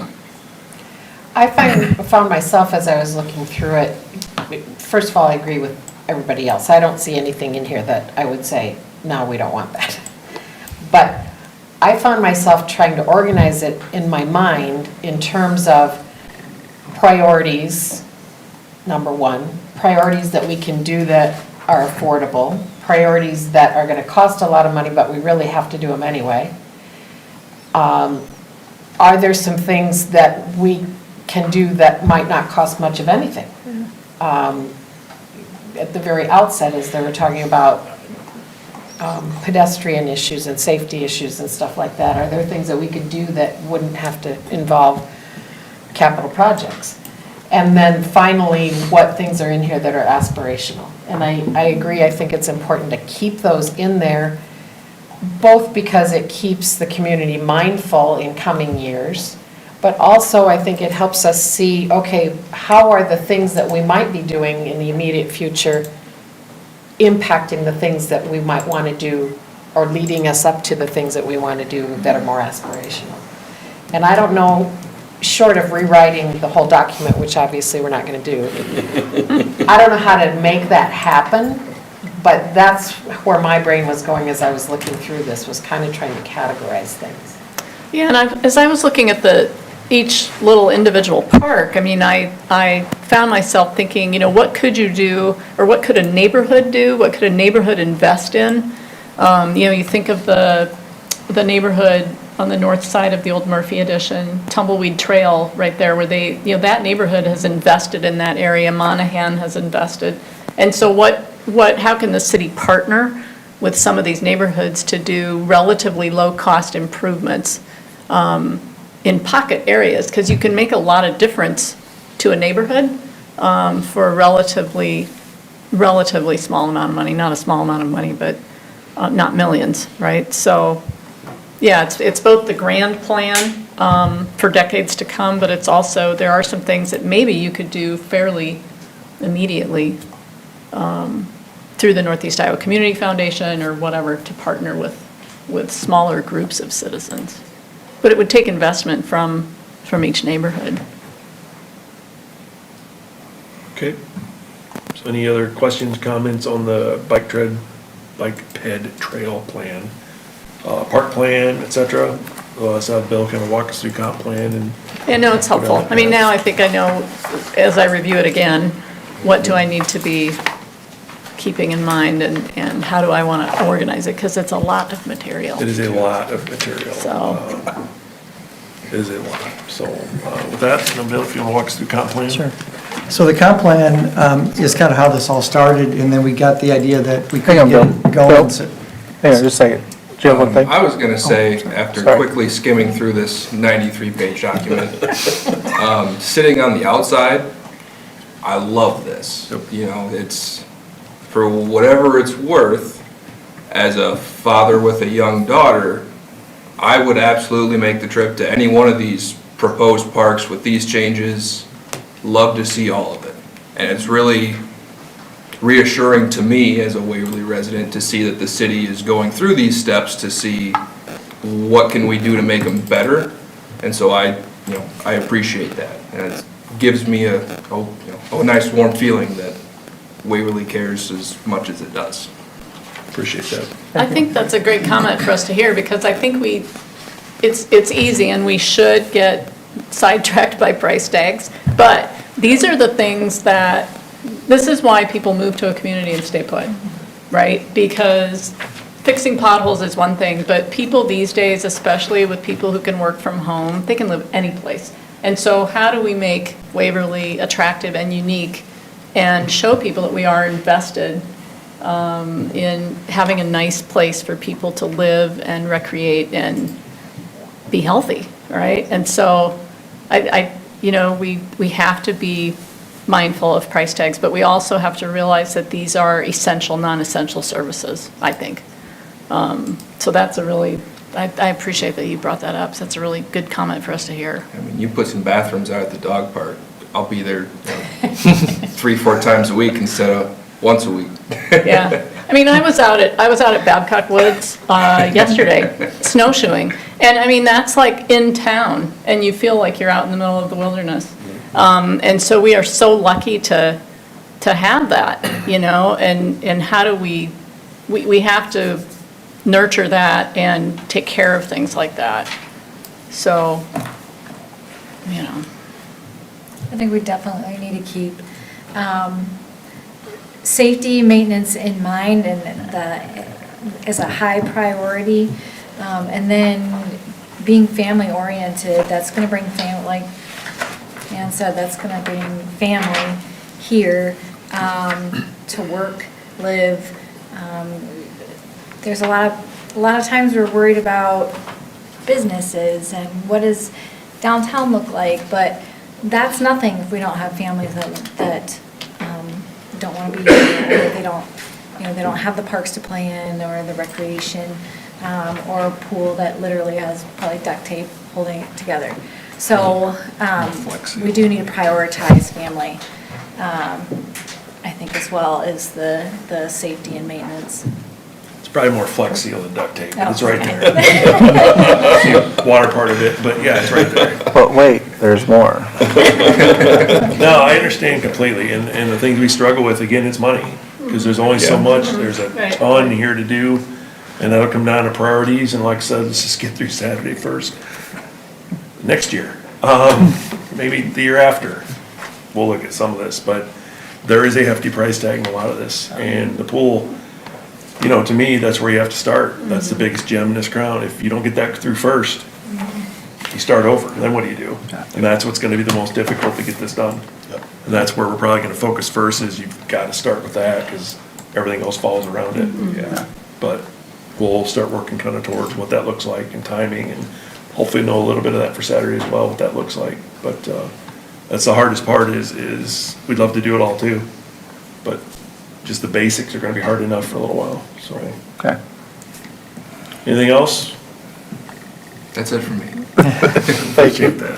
So comp planning is interesting because that's one of those things that the state started years ago and said, you should really do this because it's good for you. Get people in here that know a lot and tell you how to do things, and then you can do some of them, because it isn't going to be all of them most of the time. And what I found interesting this year compared to the previous plan was there was a lot of things that are changing now. And comp plan is all about transformative community character, utilities, community facilities, those kinds of things, because it's really about attracting people and having people be happy with where they live. And so when we hired these people, these are people that do this all over the place, and with people that can afford a lot, probably a lot of the cities they go to. But it gives you vision, it gives you inspiration to want to do things that you can do. And what I found from doing the comp plan, was that they were trying to teach you how to do things better when you have the opportunity to do it. So when you're talking about new developments, in making them do sidewalks, connecting trails to these new neighborhoods. And it was really important for us to look at this, what's happening with the schools. Because as we did those school visions, we talked about how are we going to get to them? How are we gonna get a street to them? How are we gonna get sidewalks to them? How are we gonna get trails to them? Because the way they were designed there was nothing there. And we had to do all these expensive trails going around the busy corridors and that kind of thing. And we talk about doing retentions. We talk about not putting your water into a storm sewer if you can spread it on your lawn and get the water to soak in instead. There's a lot of those kind of planning elements that they did very well. And I know they're a lot inspirational, but we're going to try to do those when we do our planning ideas. So I think the comp plan, we had some rocky times. We had some really active people that really wanted to get a lot into it. And I think we did pretty well. I think our visions for goals were probably more muted than the ones where the park had, well, maybe you can put in this big event, this big thing for $11 million or $20 million or whatever it is. We just want to make sure that we're doing planning as it goes. We're connecting things when we can. We're making people do things properly during those subdivisions, add connections. And it really was about land use. And it was also, I thought, interesting because now people are pushing a variety of housing and mixing the housing somewhat. And boy, that's not what people thought of, 20, 30 years ago. It's like, we're having this over here and this over here, and we're not mixing anything together. Whereas you found all these consultants saying that you should be mixing them. You should be doing things that are layered so that people are living near other people in different circumstances. So for that purpose, it was good to go through it, and I think it is a good comp plan for that reason. We had to do a lot of work, though, to get it there. I think the staff did a lot of work. Our commission members had a lot of input, and so we helped make this a good plan. So I'm not going to say that everything is perfect, but at least it's a decent plan to work forward. And we have the land use plan that really maps out as well as possible where we're going to grow and how we're going to grow, and how we see the new Cedar Valley or Cedar River Parkway is going to be on the northwest. The north-south that goes by the school, or the one that's going to go by the northeast school, which is going to continue to go east-west and be our next collector on that side of the city. And that maybe happens 20 years ago, or 20 years from now, or 30 years from now. And I know we only got little sections of it, but we got enough to put it to the school so we can drive and perhaps get connections to those schools eventually, and hope we get development around them. So I think the comp plan was something that we've got it now. It came a little late as far as the final version because we kept making changes and they were not big changes, just changes we wanted to make it look good. We didn't like typos, we didn't like wrong pictures, and so that took a little longer. It's been pretty much corrected now, and right now we're working at those action items. And again, those aren't the pie in the sky action items, because even like the rail trail bridge, we said our plan for that is we have to think about what we're going to do. We have to figure out what we want to do or what we can do. It isn't, we don't need to build this big bridge, we do have to start that process sometime soon. So that's the kind of thing we really wanted to show is this is a planning document, and the plans aren't even made yet. We just have to use what they're showing us and move forward with what we want to do and what we can do. I have a question that I kind of hesitate to bring up, but a couple weeks ago we talked about the proposed pipeline through the county, and we learned that came up really quickly and suddenly over the summer, caught the county by surprise and so on. And obviously the comp plan was well underway in terms of developing it at that point. If the pipeline happens the way that it's being proposed, and I realize this is a proposed plan, but do you think this would look a lot different if we had known before that was being proposed? Is it something that we're going to have to be willing to exercise flexibility on in terms of our future land use? Well, the pipeline right now crosses the corner, which is about a mile and a half from our limits, so it's within our 2-mile radius, but it's actually not in a quadrant that I'd see growth being very easy to do up towards the northeast. And And so there's so much area on the west and on the east and on the south that would be easier to develop, that we really didn't, I don't know that it would have made as much of a difference. Okay. Because it's that far away. If it was a half mile away, from a place that you really want to build a lot of houses, it may have been a consideration, but I don't think that where it's located it would have. Thank you. Any questions, comments? You look through the plan itself. I see utility goal number 1, and there's just a small blurb about EV chargers. I'd be interested to see what the city has plans, or what your guys' thoughts are on, you know, what that could look like, how many, where, something to that effect. So it's interesting because our action plan says we should think about a strategy for how we're going to do that.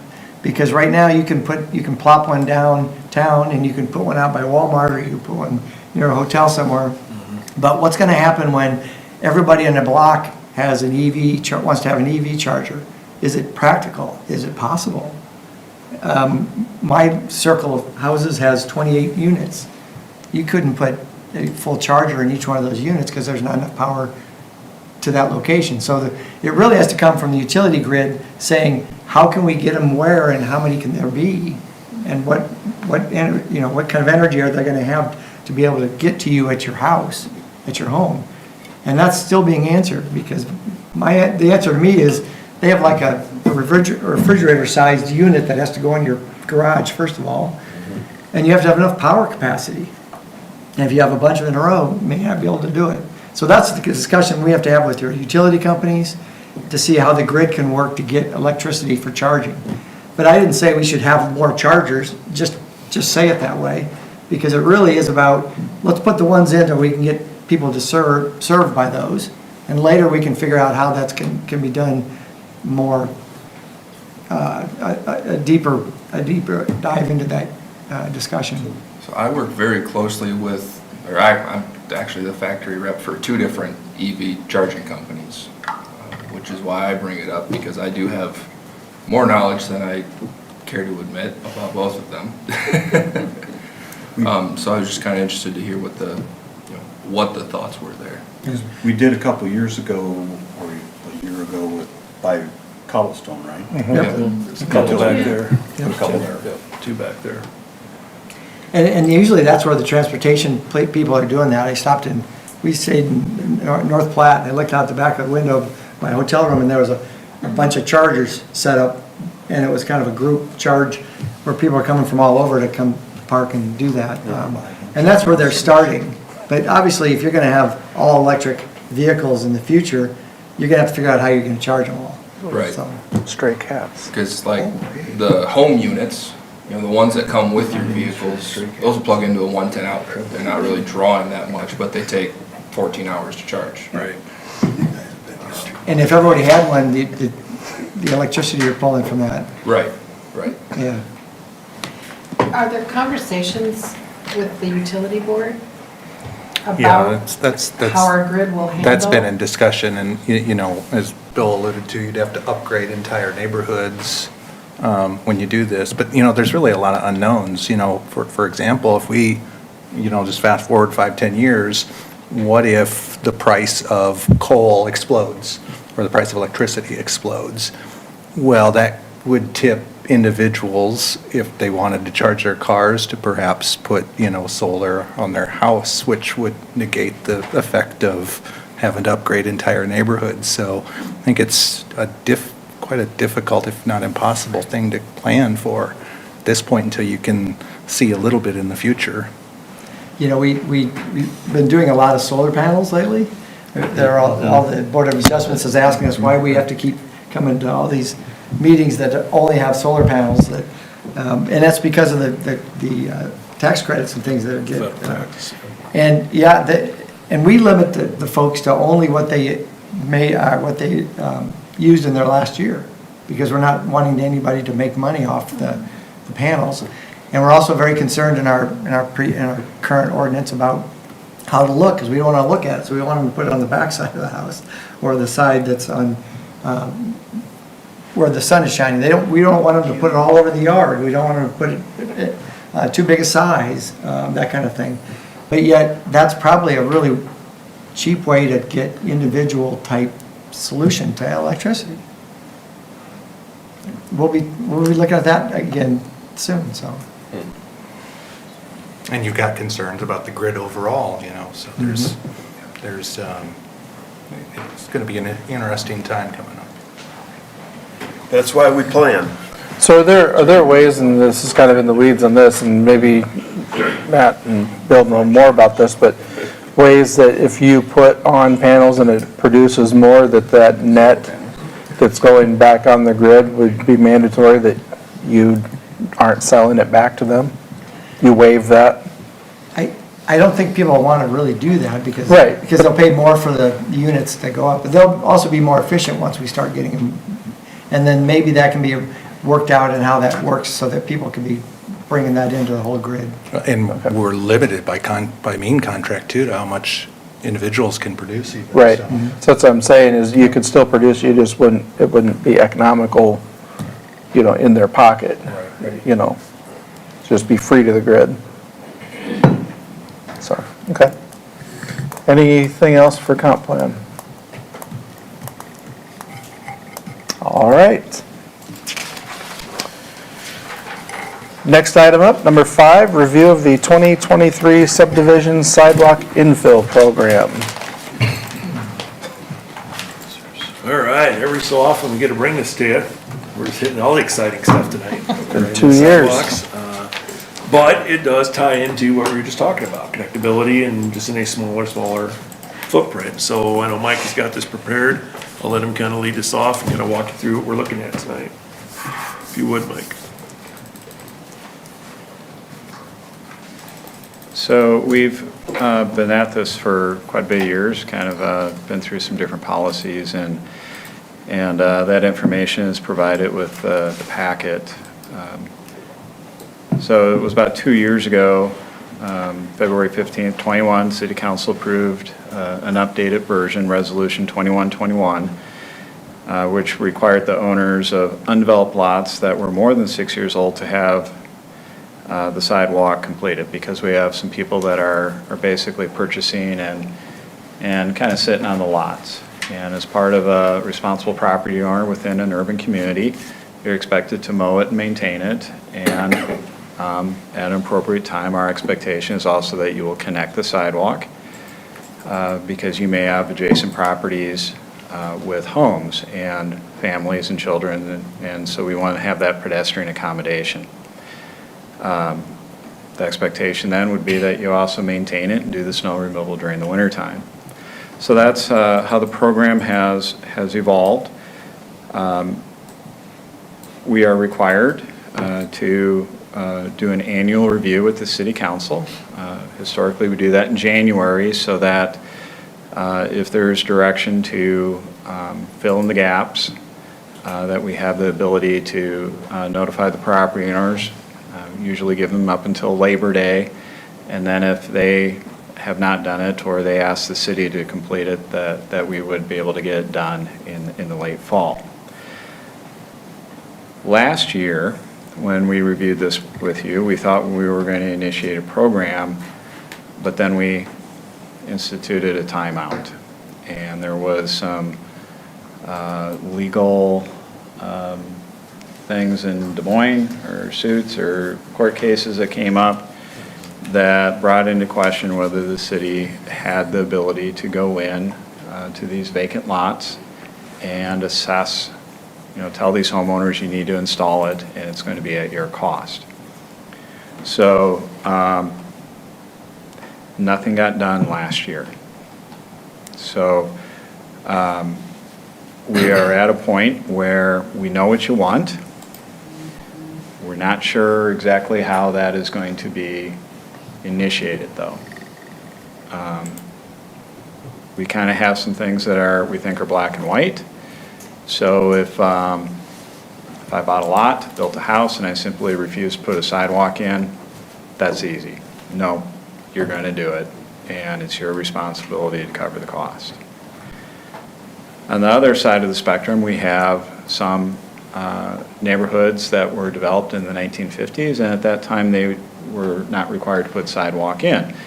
if the city wants to go and install the sidewalk into those neighborhoods, the city's probably going to be picking up a majority of the costs in those locations. But the gray areas that we're dealing with is these newer subdivisions where, you know, we have some, you know, most of the homes have been built, but we have some vacant lots. And how do we get those property owners to install the sidewalk?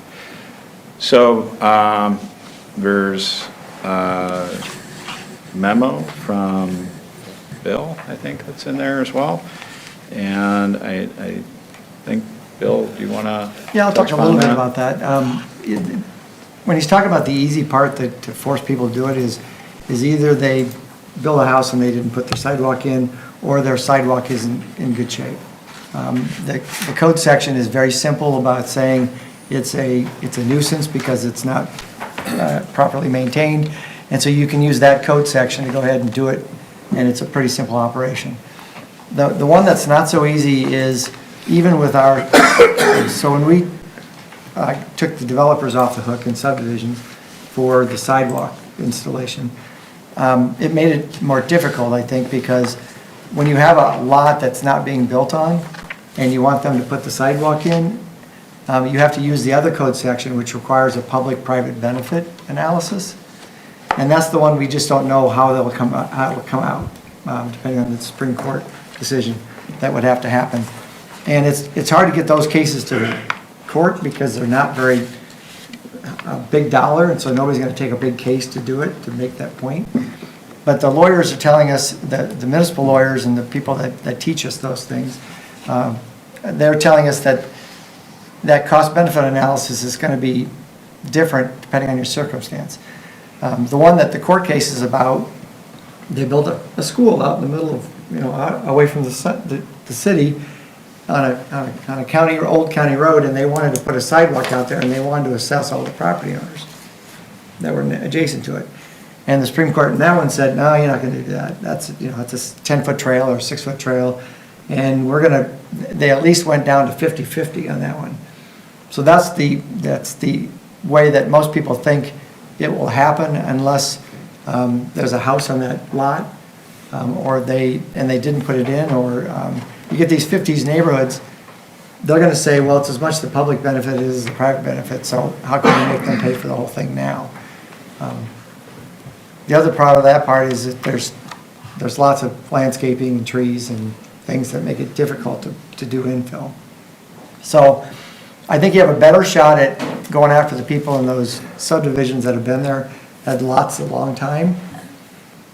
Maybe with the warning that we make sure it's clear that people know if they buy a lot and they're not intending to build on it, we may make them put the sidewalk in. It's that notice criteria, I think, that we have lacked. And that it should be in our ordinance so that we can point that out to realtors who are trying to sell lots to say, if you don't build a house within 2 years, you're gonna put sidewalk in anyway. And I think that's probably a good way of doing it. Because I think that's just that notice provision moving forward. Because otherwise, we have people that sit on lots to sell them later, like buying farmland. I'll sell them as high. And people who maybe buy them as a young couple and say, someday I want to build on that lot. I actually did that. My wife and I did that many years ago. And then we sold it 4 years later because we weren't going to build on it anymore, so. Did you put in a sidewalk? Well, it was in the woods, so. So are there cases, Bill, or are there cases waiting to be determined on that type of situation? Not really, because a lot of people still have the developer requirements. That the developer puts in the sidewalk? The sidewalk, or has a bond for the sidewalks, and that they have to maintain. So they would have to have that responsibility. It's kind of changed now because you get developers who build a bunch of lots, and then they sell them to whatever builders want them, or whatever people want them. And it used to be your developer was your builder, and they build them out in due course. So I think there's some places that I'd like to think that we could put that 2-year limitation on them and say, but we're gonna do it from after that. And we'd have to see, if we get taken to court, then we'll find out whether we're the ones that did it right or did it wrong. But you have to be prepared to actually pay towards those sidewalks on those ones that aren't the easy ones.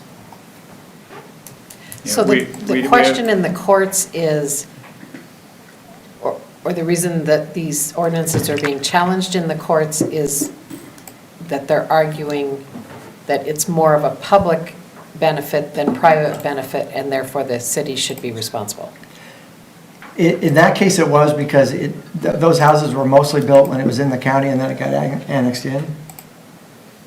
And in this situation, if you have a subdivision that has from the beginning said, you have to build a sidewalk if you build a house.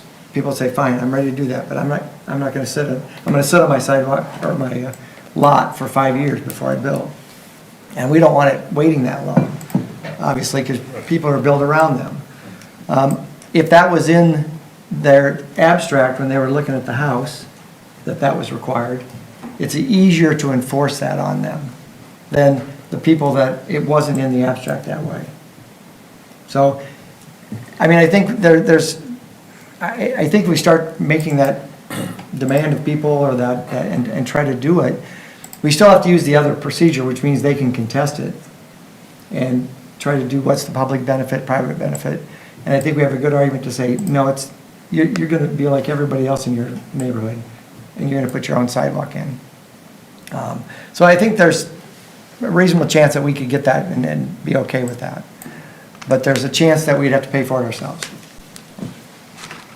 So that's the worst case scenario, is that we have them put a sidewalk in, and either the city puts it in because they say, I'm not gonna put it in, so we put the sidewalk in, and we try to assess them for it, and they take us to court, and we can't collect on the assessment. Right. And so that would kind of be, if you do 20 of them, that's a big dollar amount. If you do 2 or 3 or 4 of the ones that have been the longest and should be done, you might have a better, and then clarify the ordinance. Right. And make it part of the ordinance that if you own a lot and you don't build a house within so many years, you can be forced to put the sidewalk in. That would probably be, like you said, that really is gonna be more effective going forward. Right. For new subdivisions rather than ones that are already there. And, Right. I mean, some of these are gonna really stick out like sore thumbs. I mean, I'm looking at this very first one, the Centennial Oaks picture, and the lot there on the kind of on the lower left. I mean, there's houses all around, there's a sidewalk running through, and it's just that one spot that has no sidewalk. I mean, that's pretty obvious that there needs to be something, or should be something done on that. Some of the other ones are probably not quite as obvious. Well, especially if there's no sidewalk across the street. Yeah, there's no, and that's no been- alternative other than walking in the street. And that lot's been third owner, maybe, I think, now. So, I just like find somebody who just wants to build on it. That's what you want to find. So I don't know, can we kind of pick and choose some of these, the ones that are most egregious, and try to do that? Or are we going to run into some kind of discrimination issue if we do that? I think you answered your question. I think they have to be kind of equally urgent for that reason. I mean, the ones that have been a long time, They can, per the policy, they can come in and request a deferment. We've also said if it's under new ownership, they have 2 years to pull a building permit. So, Mr. Drinkow, if you went out and bought that lot tomorrow, then there'd be a 2-year deferment to pull the permit. and I think that's justified because you're really buying for speculation if you're not going to build within 2 years. Because you may or may not build on it.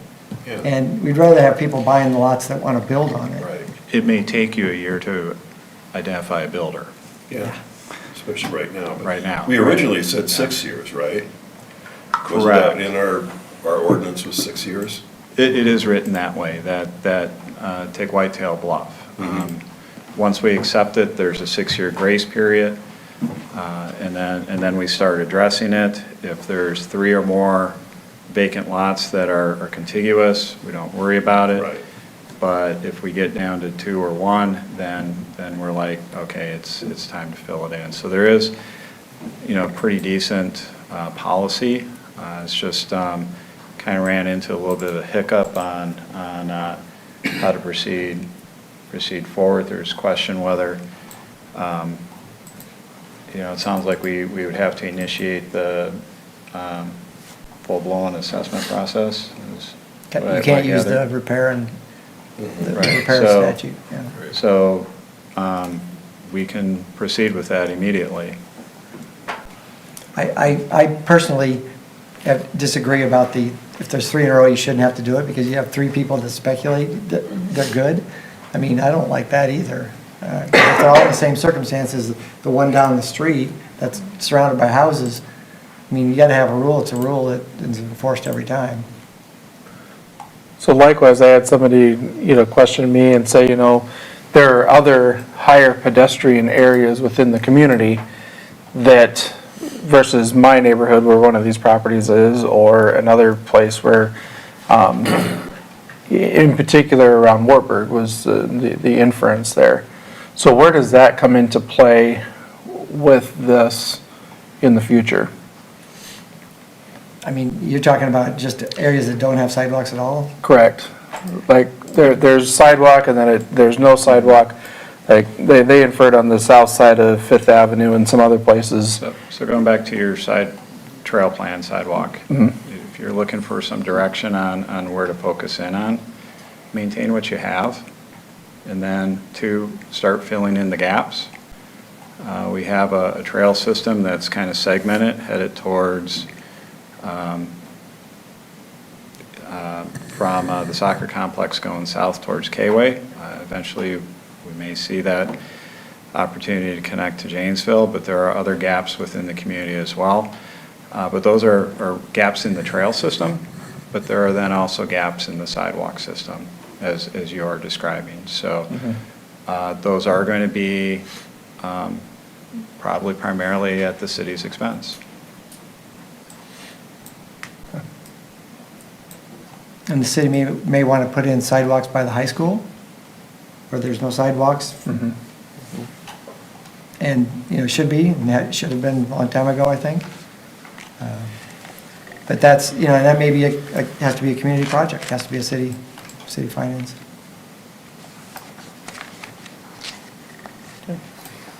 So did you want to tell us any more detail about any of these specific lots? Or I know there was some commentary in your memo, but, or not, just. for us Well, to- I mean, you really have What's to our come next down. step, I guess I'm asking You have to you. figure out where everybody is. Are they in the same category? And are you gonna do this category and this category? Because some of them are more pressing than others. And there are some extenuating circumstances in others too. So, I mean, and that's what we've always left it as, but that doesn't work for people, because they don't like to say, well, he had to do it, but they didn't have to do it, right? They must be favorites of the council or something. You don't want to put that on you either. You want to get the rules put together and figure out how you're going to do it. Or maybe decide to offer people, we'll do half of it in some areas, when they didn't have it before. And I forgot about this, I was going to mention one more thing about the bike plan. The sidewalk plan recommends that we go to 5 foot instead of 4 foot as our standard width. And, I'm one of those that thinks that probably ought to be done going forward in new divisions, because it's hard to walk side by side on a 4 foot sidewalk. And we have a 6 foot out on one side of Augusta Lane and nothing on the other side. And I love the 6, because you can go with your dog, you can go with your wife, you can go, and that was interesting that they pointed that out, that they realized that too, that 4 is really not big enough anymore. Not just a side. Kind of like they've had to increase the width of caskets too. So if you're, Yeah. in regards to the policy, Resolution 2121 is in your packet, and all the mapping, the lots that have been identified are in line with the policy. Okay, so this is the most up-to-date current policy. The mapping reflects that. And so, do we proceed forward or not? I support the policy. I mean, that's my attitude. I like the idea of having rules and enforcing the rules rather than being I like this one, I don't like this one. I like the fact that we have a policy, and I think for a policy to make sense, we need to enforce it. I don't think it's ever going to get easier to do in the future. Yeah. And there'll be people who complain about, why are we enforcing this rule? And they will find examples like, oh, but you're not enforcing it here. And I think that when that happens, we need to figure out how to fill it in those other places. But I think that if we have a policy, we need to enforce the policy. And we continue to review each year, because as Bill brought up, if there's 3 or 4 lots, someone builds in the middle, or vacant lots, someone builds in the middle, now that's Yep. going to trigger Yep. that the adjacent property owners are going to have to finish theirs as well. So this will come back in February for an actual vote on the system itself. We just wanted to give you information to look at, review until that point. All right. Hearing nothing further, move forward to section G, reports from boards and commissions. Item 1, Golf Commission minutes of December 13th, 2022, and item 2, Airport Commission minutes of December 8th, 2022, both received into the record. Section H, staff updates. Mr. Bronner. We have nothing tonight, so. Excellent. Moves us into section I, city council comments. Ms. Myers. Nothing for me. Mr. Bergen. Well, I was going to invite people to join me for a beer at the Bramer Brewery, but I believe it closed about 5 minutes ago, so I guess that's going to have to wait for another week. I did want to wish people a happy Lunar New Year. Yesterday was the New Year's Day for the Chinese New Year. It's the year of the rabbit. So, Happy New Year. Thank you, sir. It's supposed to be peaceful too, I think. Yes, and prosperity. I do have a couple items that a couple citizens representing fairly large groups have approached me just in the last few weeks, and it ties into our park plan, so kind of timely discussion on both of these. One is the dog park, and I know we have bathrooms in the plan there, but there's been a pretty loud request for lights, to get lights with that, and it makes sense to me that perhaps when we do build bathrooms there, that we put lights there as well. The safety issue, and plus it gets dark at 4 o'clock, and there's days where you can take your dog out there. The second is a pickleball group. There's quite a group, and there's a small idea of putting pickleball at Irving. I don't think that's a terrible idea if we can't find a builder there. But I told the group that if it's something we want to see get done, we need to get loud and get organized, and probably get some money. So that's all I have. All right, thank you, sir. Mr. Drenko. Nothing tonight. Ralphie? As I mentioned, I was out snowshoeing at Babcock Woods yesterday, and the library is checking out snowshoes for people. They also have cross-country skis for kids, which are great ideas. I never thought of the library being in the recreation business, but it's awesome. Also, I just want to say, all you dog owners out there, and I am a dog owner, please pick up your dog's poop when you take them out there. I did not want to snowshoe in the middle of a poop pile, so you know who you are, so please take care of it. Wilfer. No comments. Sir? Don't forget to go out and check out the comet that's coming around for the first time in 50,000 years. That'll be visible to the naked eye on February 1st, I do believe. That'll be just to the northeast of looking towards the moon. You'll be here Saturday to remind us again? Nope. Gonna be in Dallas. I'll call you from Dallas. Okay. Thank you very much for your attendance and interjections, participation and interjections. So, Mr. Gangus. I would just like to extend an invitation to all the insomniacs to come out on Saturday for the budget session. There was some other meteor. No, this might be, this might help cure them. No, if anybody is really interested in, it is the meat and potatoes, or really the sausage making part of city government is going into some of the detail. And so if you really want to see where your tax dollars are going and how they're being utilized, that's the time to come down and see it. Can tune into, but come and join us. It's a rip-roaring good time. All right, thank you. I think as James said before the meeting, the most enjoyable part of the meeting will probably be lunch. But I'll be here to Might just find have out. potatoes, I don't think we can afford the meat All anymore. right. I don't have anything for the betterment of the cause, so I'll entertain a motion to adjourn. So We moved. adjourn. Second. By Kangas and Bergen, all in favor, say aye. Aye. Opposed, the same sign, motion carries. Thank you, everyone.